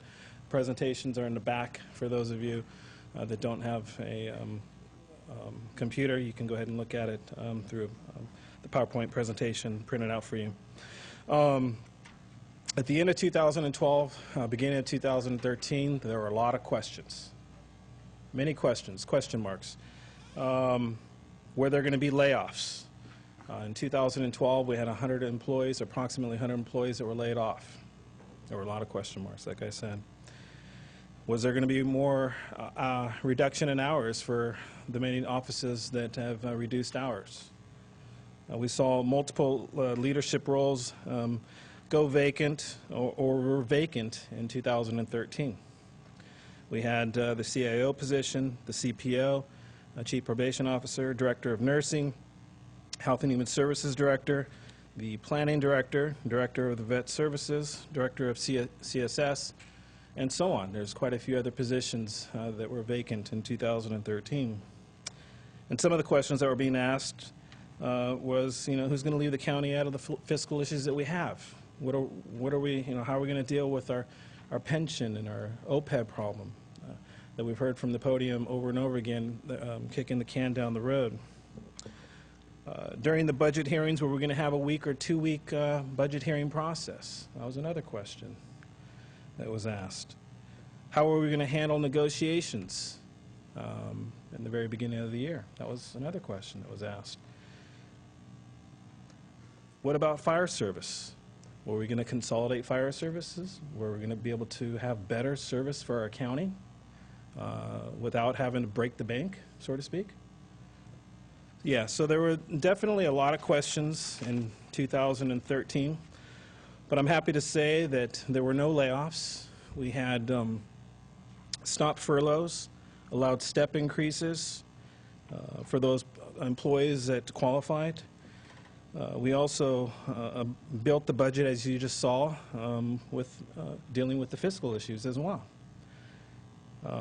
There was clear direction by the board and administration on how to tackle some of these question marks that many of us had, either at the end of 2012 or in the beginning of 2013. So today I put down or created a presentation for you. Try to make it visual.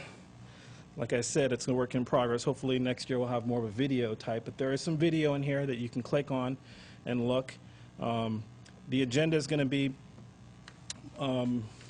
month by month, how we address some of these issues during the month of January, February, March, April, and so on, as well as the additional accomplishments at the end of the presentation. So in January, as you can see here, that went to the board, There were some issues at Stonegate. Public Works Department was addressing some of these issues. This is just the start of it, to get electrical out there to help with that issue. Again, keep in mind, you're going to see some of these things more than once in each of the month. But I wanted to emphasize to the public as well as the board is that it takes time to deal with these either issues or solutions. Also, the oil and gas well ordinance was discussed. This was, I believe, the third discussion. This occurred in January. There was a couple other in 2012, but this was a discussion in 2013. We had a general plan fee ordinance. We also had the ERP startup. We talked a little bit about that this morning. It was January 22nd when the board actually did the final approval on moving forward with the hardware, software, staffing, contract, so on and so forth. As well as the recruitment for the CAO started at that time. So here's a picture for your board, a picture of the ERP system. This ERP system is built. This is the actual shell of it. As I mentioned earlier, Joe Paul Gonzalez, our auditor, has been spending countless hours along with his staff. Assistant Auditor Larry Chapin, Janet, the IT department as well has been putting quite a few hours on building the infrastructure and now building the general ledger and chart of accounts. And we're pretty much close to there. There's still some fine-tuning. This week we're going to be looking at best practices for each department and how they're going to use the system. In February, we wanted to address these fiscal issues I'd mentioned earlier, the OPEB, PERS, and health.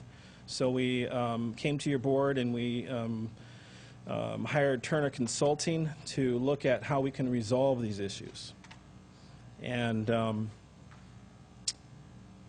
the next item here, we have a purchase of an electric vehicle. We also started the recruitment for Health and Human Services.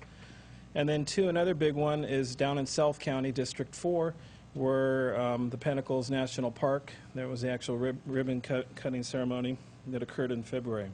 So there's the vehicle and the charging station. It's the second one in our county, first for our county, but it's the second in the county.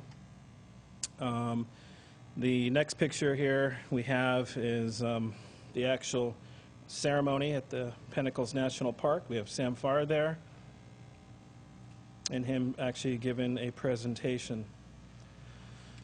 In March, we had a 10-year anniversary at the One Stop.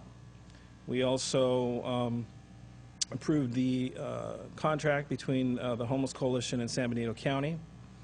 And again, that was a process. There was many meetings. I mean, this is just to kind of highlight, but there were, I can tell you, with the ad hoc, there, I don't know how many times we met to work through getting a resolution with the Homeless Coalition as well as the Farm Labor Association. We also recognize the Healthy San Benito County Initiative. There were some plans to work on the old planning department for the Ag Commissioner's office, so that was actually brought to your board and worked on throughout the year. Also, Veterans Memorial Park irrigation well project. There was, I can tell you, countless hours of meeting with the city, Public Works on coming to a resolution with that and figuring a solution and bringing it to your board. Also, the Park Hill Tower project. Not sure how many of you have seen that, but we're going to share that with you right now in a few minutes. We also had a fiber phase 1 that was completed in 2013, and then we also had a grand opening for our new building. Well, here's a picture. We have Supervisor Margie Barrios. We have Enrique there for the 10-year anniversary. We also had a grand opening at 2301 Technology Parkway.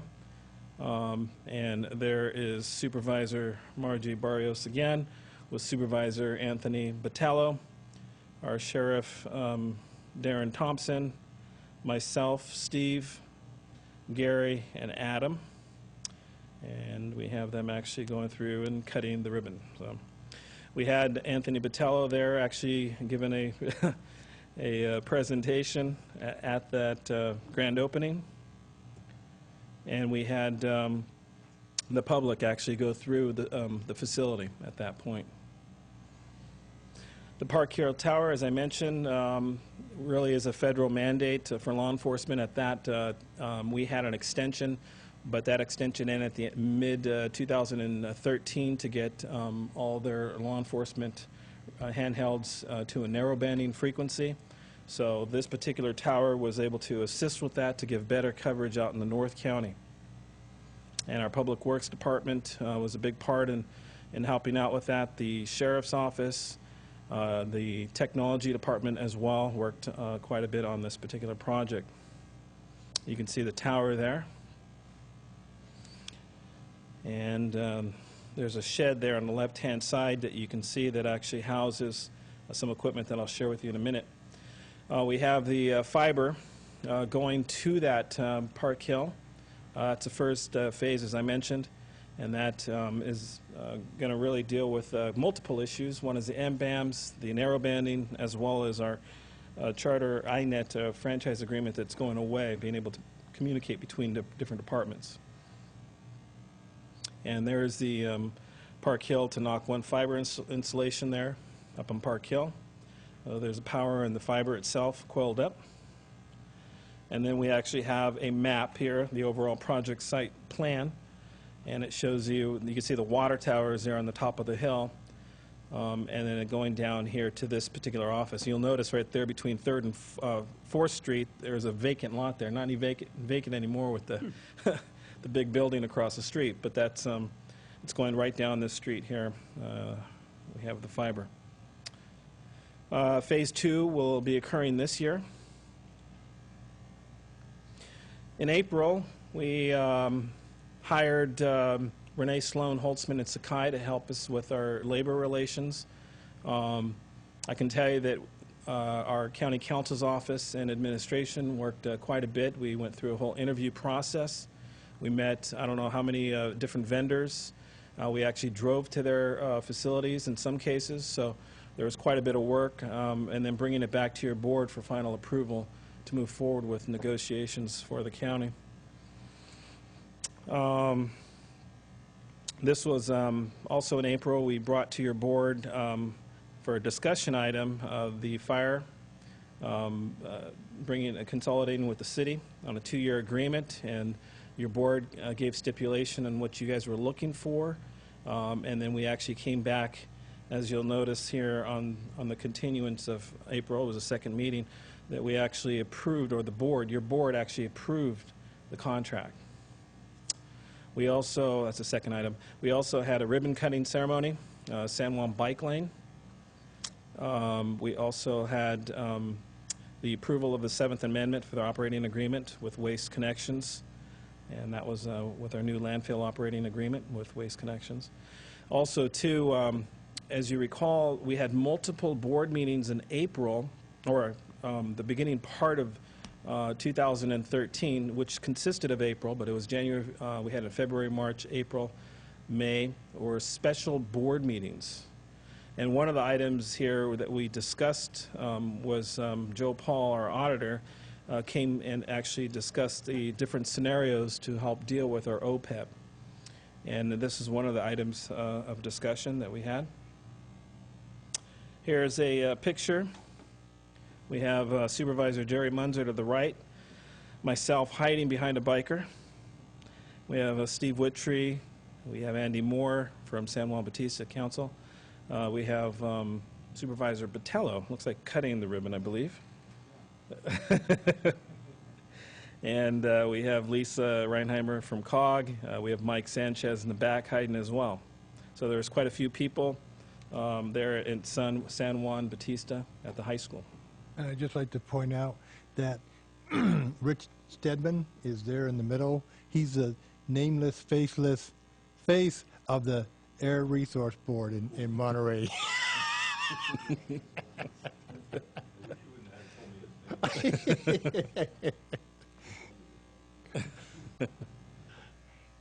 All right, so in May, the Ag Commissioner's Office project, basically the building, approved the contract for the building improvements that moved forward. There were also many resolutions. There were so many that we could not highlight them all for your board, but we just tried to highlight some of the ones that I think were appropriate. I know that there was the immigration reform that addresses a full legalization path of citizenship, future immigration of families and workers. So that was, I think, a pretty big one for our county. I felt was appropriate to put in there. The continuance on May 2013, we had the relinquishing of the command authority for CAL FIRE at that time. That was going to take effect June 23 of 2013. So that's when the handoff occurred. You got to keep in mind, too, there were countless hours of inventory of making sure that we had the proper handoff of that. It was a pretty big project just to move all of our equipment over to the city for them to take over services. We also had the well project. Again, as I mentioned, there was multiple times that it had to come to your board. The oil and gas well, adopting the ordinance was on here, and I know that I believe Supervisor Botello and Supervisor Jerry Munzer worked on that as part of the ad hoc, and I know that you guys were here upstairs quite a bit in the county council's chamber.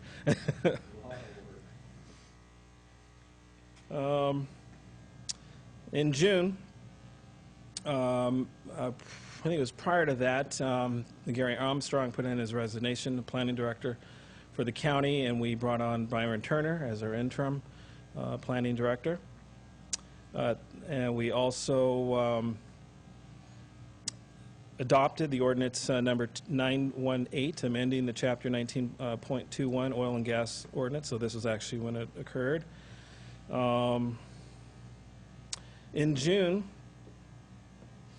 there was resolution imposing a property-related fees for the CSAs.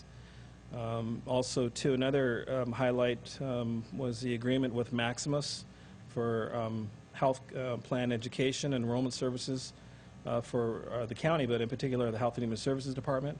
There was many conversations with that. We also had, at this particular time, furloughs ended June 30th, and the narrow banding as well occurred during this time. This is when it was finalized, as I mentioned earlier. This is when we had to have a narrow banding operational for the county. So one of the things I wanted to highlight for you is that this is the time we actually met for the budget hearings. And the next slide went ahead and highlighted for your board kind of a before and after. Remember those questions I was talking about earlier?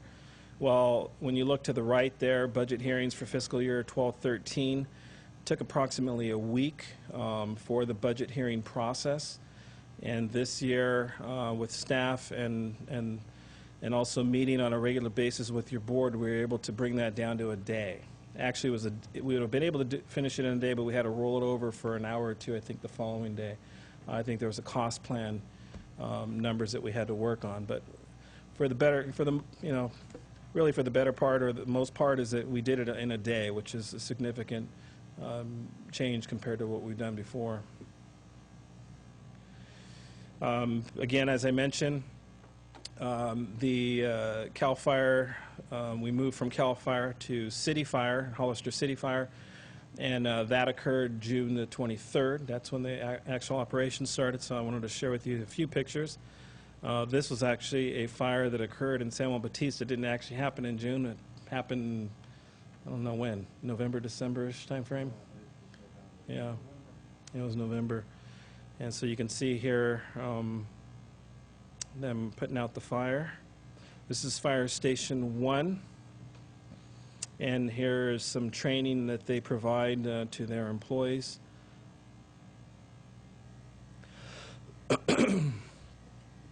July is another month that we worked on many resolutions and ordinances that your board did, and approved the contract for the architecture for the jail expansion. Excuse me. Also, too, the last item I think is of significance to highlight is the approval and authorization, the release of the attached for RFQ for the Secretary Indigent Defense Services. That was another item that your board spent a lot of time on as well, along with County Council. In August, we approved plan specifications for bid documents for the guardrails, Salinas Grade, John Smith, and Fairview Roads. We also brought in another interim director as an interim chief probation officer. This was Don Blevins in August. And we're, just as a reminder to the board, we're very close to finalizing that and bringing in a new CPO here in the next probably month, just so the board's aware of that.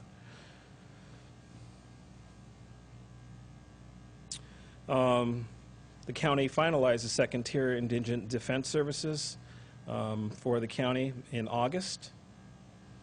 Also, too, our Public Works Office created a new apprenticeship program for the county heavy equipment operator apprenticeships.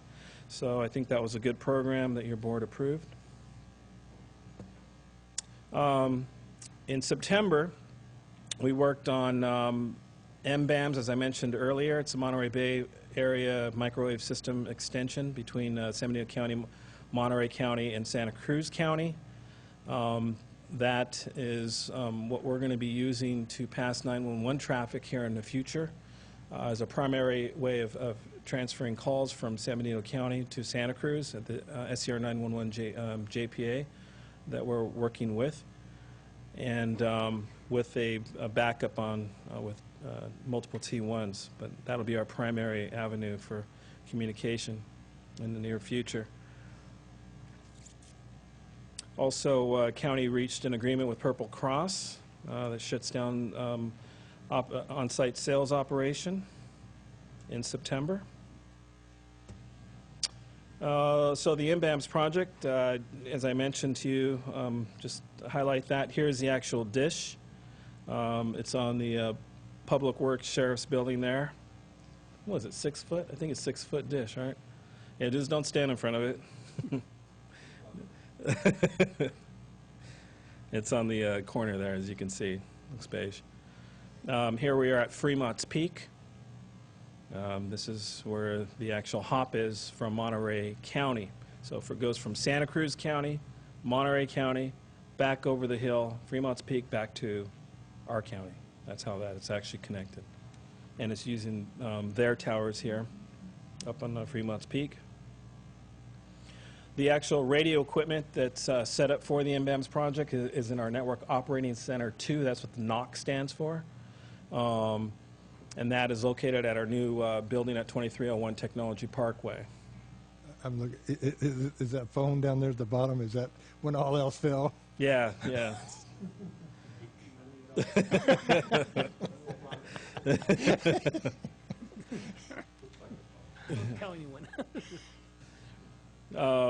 We also have, again, this is our, just to kind of explain to you, the board, NOC 2 is located at the new building, and it's really a backup solution to our NOC 1, but we're actually pushing more and more real live data there, and the MBAMS is one of those items I just wanted to highlight for your board.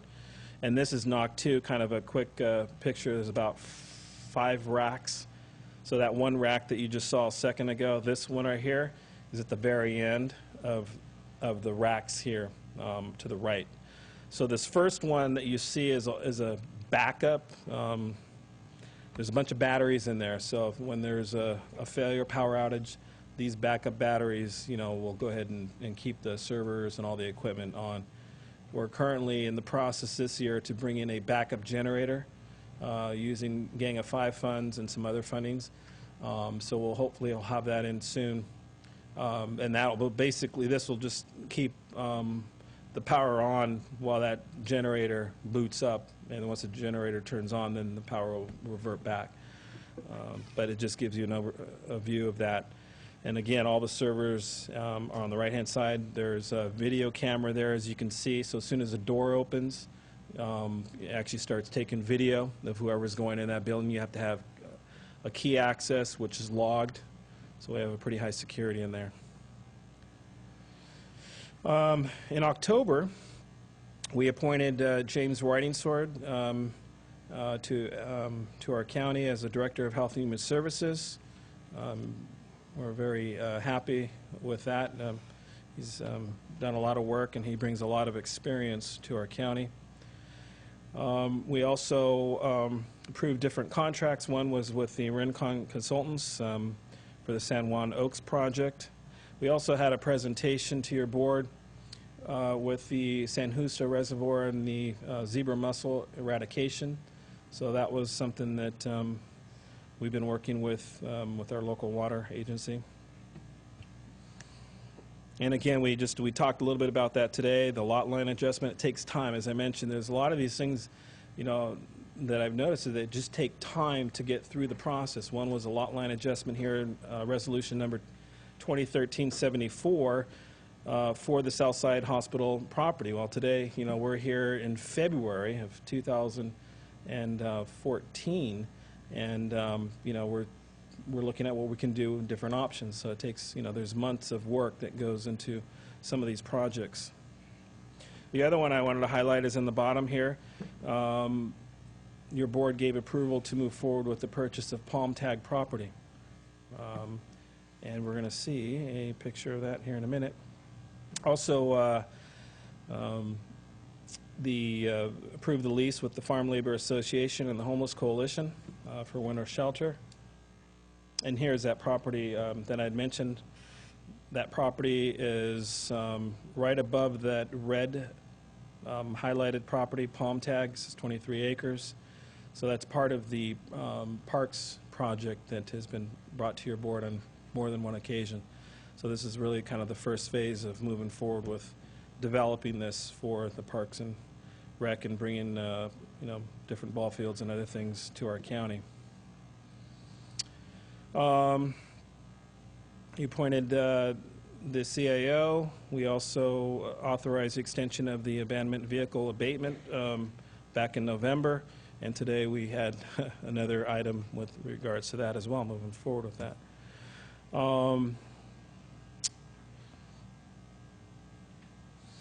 We had the memorandum of understanding with Seminole County and the Hazel Hawkins Hospital for a preparedness program, the HPP program, using grant funds. And we'll go ahead and go into December. We had, again, dealing with the property, the intent to sell, seeking proposals from people within our community or even outside. We also had I just wanted to highlight there's some things that our county counsel's office had worked on. He settled some lawsuits, Raymond versus Joe Paul Gonzalez, Sprint versus the Board of Equalization. And really, they did this work in-house. They do quite a bit of work, but those costs could have been a lot more. They could have been in excess of $30,000 a piece. So you can just see that there's a lot of work that was done internally.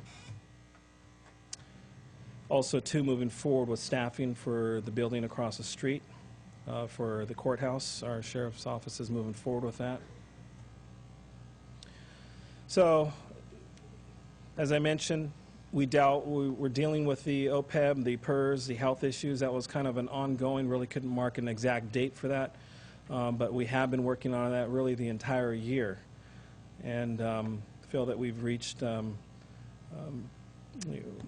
basically finalized that really in 2014, but I think I wanted to highlight it was a really important year to deal with that in 2013. We also, as I mentioned before, allowed step increases and removed furloughs. The Public Works Department completed the construction for the manager's office apartment in Southside Road. Also, the juvenile hall facility, there was oversaw the renovation work Public Works did. And again, I'm just highlighting some of these because I think we'll be here forever. The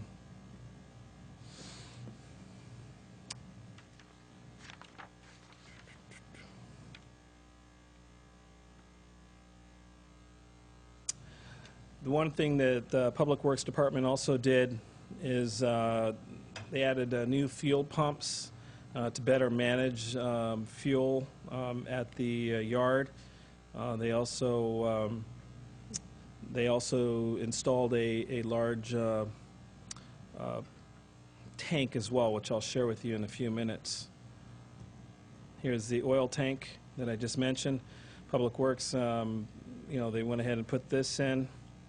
Allows the Public Works to store large quantities of hot road oil on site for use for the pothole machines that were purchased. Additional accomplishments, Medi-Cal Managed Care covered California implementation, their Health and Human Services Department, an increase of about 1,500 newly covered Medi-Cal beneficiaries. And just for those that may not know, down below here is the actual URL to access this and to apply for it if you need to. Our Emergency Medical Services Office, they provided CPR training. Last year they trained and certified about 279 people. Also, our public health department had a mass public health flu immunization. They saw about 1,067 patients in a five-hour period. It's pretty incredible, if you ask me. A lot of work there. Here's a success story. Saul Gonzalez. It's a really great story. You should take a look at this if you'd like. It's a URL that you can click on at your leisure and hear his thoughts with the county. But he actually came into the One Stop Career Center, and he got his Class C license through the programs that were offered here. And in a year's time, he's now making $32 an hour. So he's, doing really good, but it was with the programs that the county has offered through the one-stop program. So I think that was a really outstanding highlight that I wanted to share with the board. There's another one here. Cynthia was homeless with her family with the relocation from Arizona, and she went to the one-stop. They went ahead and helped her out. They gave her shelter, and eventually, if you notice in the second paragraph on the bottom there, she applied for a position at San Bernardino County DA's office and was hired on the Victim Witness Program. So that was a success story there. And she now, has a shelter over her and her family, and she's very grateful for the work that was done here. So I think that was a really great success story with our county and the services that we offer, the programs that our county offers to our local residents. Our behavioral health office provided a mental health first aid training program throughout this last year, suicide prevention. Also, Friday Night Live was also, they completed a public service announcement with that. Electronic health record system implementation was also done in our behavioral health office. They're streamlining their operations. They currently are utilizing systems a lot more. They have signature pads now for financial statement crisis screening forms, having people use that. So there's quite a few things that they're doing this last year to make streamline their operations. They hired multiple bilingual staff members for their office. The Esperanza Center, the mental health employment program, they had a curriculum development for a 6-week training program, and they actually conducted formal interviews and hired additional consumers, family members, and GIS, there was quite a bit of work done with GIS over this last year. Our GIS analyst worked on creating a new address database for the county. Project was about 97% done for 2013. Should be done here in the next few months, but I can tell you that this is a huge and incredible item for our county because we've had multiple databases. We had databases in our assessor's office, our planning department, our 911 center. We have addresses, and they're all siloed in different areas, which poses a problem. When you have multiple addresses, you have multiple street names and people address them or look at them differently. So this was a pretty tall feat for our county, and there's been countless meetings to resolve some of the address issues. So I wanted to highlight that. And GIS is what we're utilizing as a platform for keeping just one address within our county. And there's quite a few other things as well. You can take, you can read that at your leisure. But that was it. There was quite a bit more as well. Just wrapping it up in a half an hour or so presentation. But, I just want to say one thing is that, there's an incredible amount of work that's gone on with very limited staffing across the board within the county offices. And, from staff, from department heads to the employees within our county, to the amount of work that the board has put in as well with the committees. And I have a newfound respect coming on board in the administration with the Board of Supervisors and how many committees and how many meetings that you attend. So there's quite a bit of work that I think was done. And all those questions that I highlighted in the beginning, I think there were a lot of good answers to those questions. So that was my presentation to your board. Supervisor Patel? Yeah, I want to thank you, Ray, for bringing this report forward. And I made a mention of this at the retreat with my fellow board members and a handful of staff that was at our retreat, that Supervisor Wasserman, who is the chairman of the board in Santa Clara County, pretty much proclaimed that, very few people know what county government does. And even the people that work in county government don't know exactly all the services and programs that it's involved with. And this was just a snapshot of what we do. Besides this is all the other departments and their goals and services that they provide. And it's a lot of work by a lot of people that, and in 2013, I was the chairman of this board, and the last couple of months of 2012, I could barely sleep. I just didn't know where we were to go or how it was to end, and we were to get through that. And I want to thank you and our staff, all of you that are here and those that are not, for their efforts to make 2013 a very successful year with some real challenging questions and times that we face. And at times it's hard to make these decisions that my colleagues up here have to make, and we sometimes have different points of view. But hopefully, I think we all agree that we appreciate the work that our staff, our department heads, and everybody that makes this county operate. And we do understand the challenges. So thank you very much. Thank you. I want to thank staff as well. And Ray, thank you for that presentation. It's obvious that nobody worked in silos. It took team effort to get all of this done, and much more than was presented there. But we appreciate it. We appreciate the staff, and we thank you for a successful year, really. I mean, we had our challenges, but I think for the most part, we did a lot. So thank you. Thank you, Mr. Chair. Thank you, Ray. Thank you to the staff, the whole team. We developed some steps that we want to move on, and obviously we always want to work on it all the time, improve on it.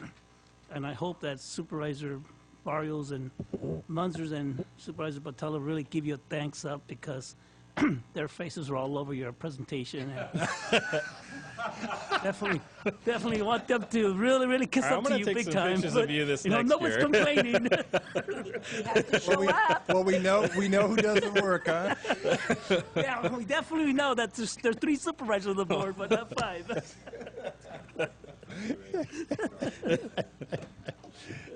And if I could add to that, I have to say, I think staff's done a great job, although I think that we have a lot more work to do. Yes, we And do. we have a lot more of the challenges that we have to face. And I'm looking forward to this year, but certainly, it's been a challenge to get to where we are, but I certainly appreciate all staff does and appreciate your report. Thanks, Ray. Ray, I just want to reiterate, it's good to see that in hindsight, because you forget all that went on after a year, especially like last year. So it was good to see what was accomplished, and definitely want to thank staff for all their hard work, and looking forward to seeing a presentation like that next year with even more accomplishments. And Supervisor De La Cruz's picture. Yeah, get his picture in it next year. Before we adjourn, I'll open it up to the public. Is there anybody for the... You're not public. You don't...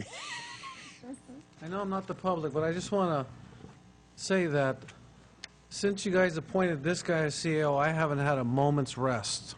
Well, good. That's a good thing. I'm having to work weekends just to keep up with the work. I know he gets a big kick out of it, but everything that was accomplished there was a lot of time, and I know that you all sit on committees, and you can appreciate how much time it takes from that perspective. And I assure you, it takes a lot of additional time and staff to actually make those projects come to fruition. And as I said, Matt and I, we've talked about this. Man, we were here yesterday working. It was supposed to be a holiday, and like, what are we doing here? Well, there's a lot of work to do, yet to do, that needs to get done, and we've set an ambitious agenda before us, and well, I just hope that that we're all on the same page. We're all trying to get this work done because it's for the benefit of everybody that we serve. Yes. Okay. With that, entertain a motion to adjourn. Move to adjourn. People want to watch more. All those in favor? Aye. We are adjourned.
All those in favor say aye. Aye.